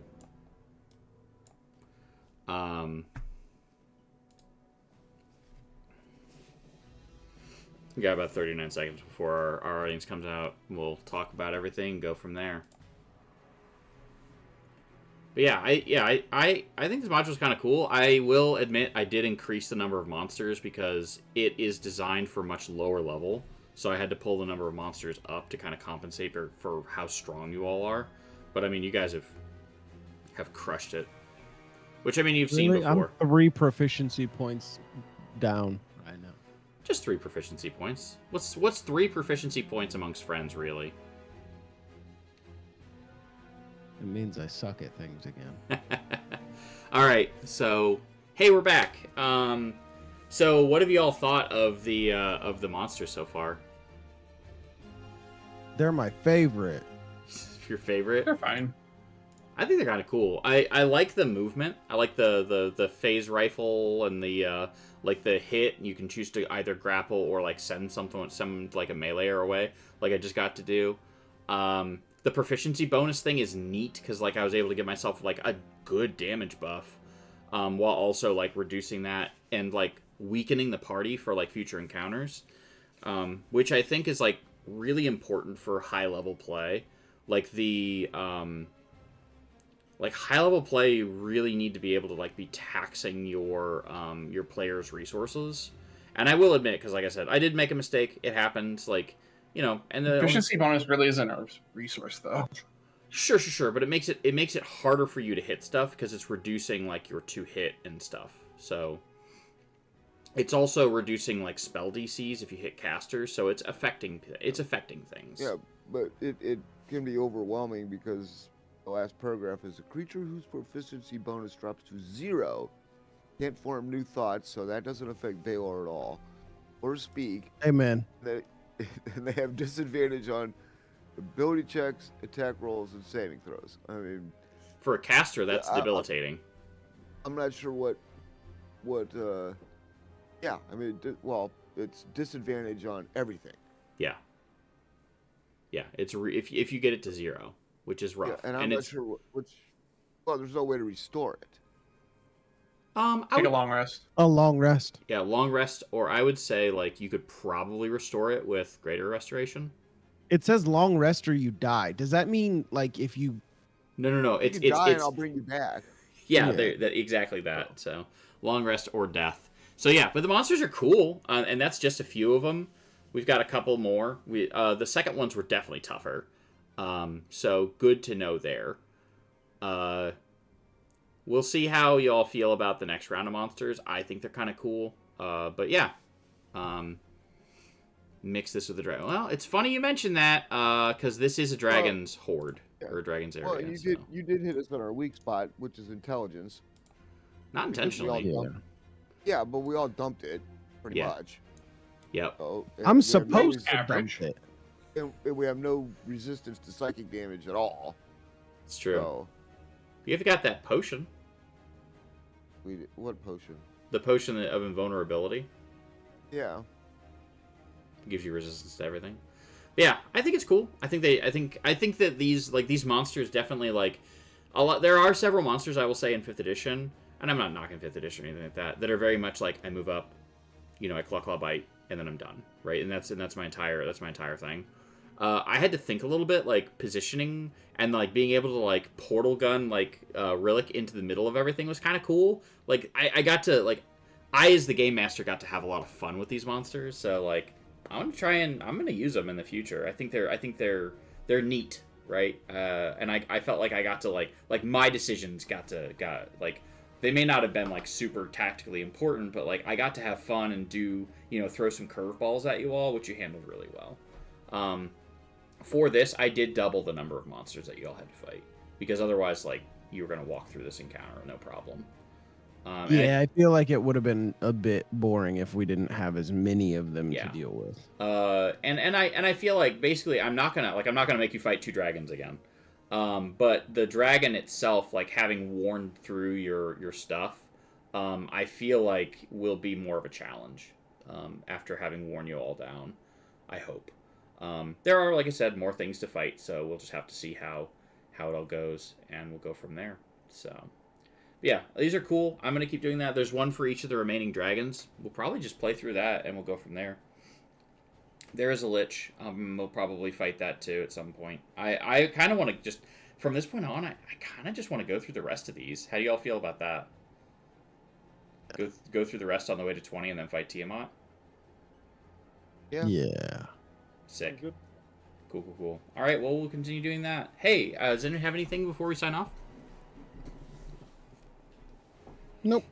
I'm going to race tomorrow night playing Persona 3. Nice. Yeah, I'm going to go play my Baldur's Gate after this. So, real quick, pro tip for all you game masters out there. Read your monster stats. And then after you read your monster stats, reread your monster stats. And if you get something wrong, it happens, right? Sometimes some of the monster stats, like the dragon has... The dragon that you're going to fight, normal dragons don't have a lot of text. This dragon has, it's 2 pages of text, which is sick. So it'll be really cool when you do that. So, anyways, signing off. Carrington here from Open Heart Games. Thank you to all of our players, all of our patrons, all of our sponsors, and all of the folks that help us out. Y'all are awesome and help us reach our goal every year of raising money for Extra Life, for charity, which if you'd like to, you can go to extra-life.org/teams patreon.com/open-heart-games, and you can donate there. If you like what we do here at Open Heart Games, you can help us out in a lot of ways, including donating to our Extra Life charity, which raises money for our local children's hospital, which is Roanoke Carillion Children's here in Roanoke. You can, if you like us, you can follow us on Facebook, on Instagram, on our YouTube page, and here on Twitch. If you have an Amazon Prime account, we would love for you to give us your Prime sub, which does not cost you a dime, but helps us offset some of the costs for the stream and also putting this up on our YouTube page. So, with that, thank you all so much for everything. It's great to be back. Have a great night. Take care and take heart.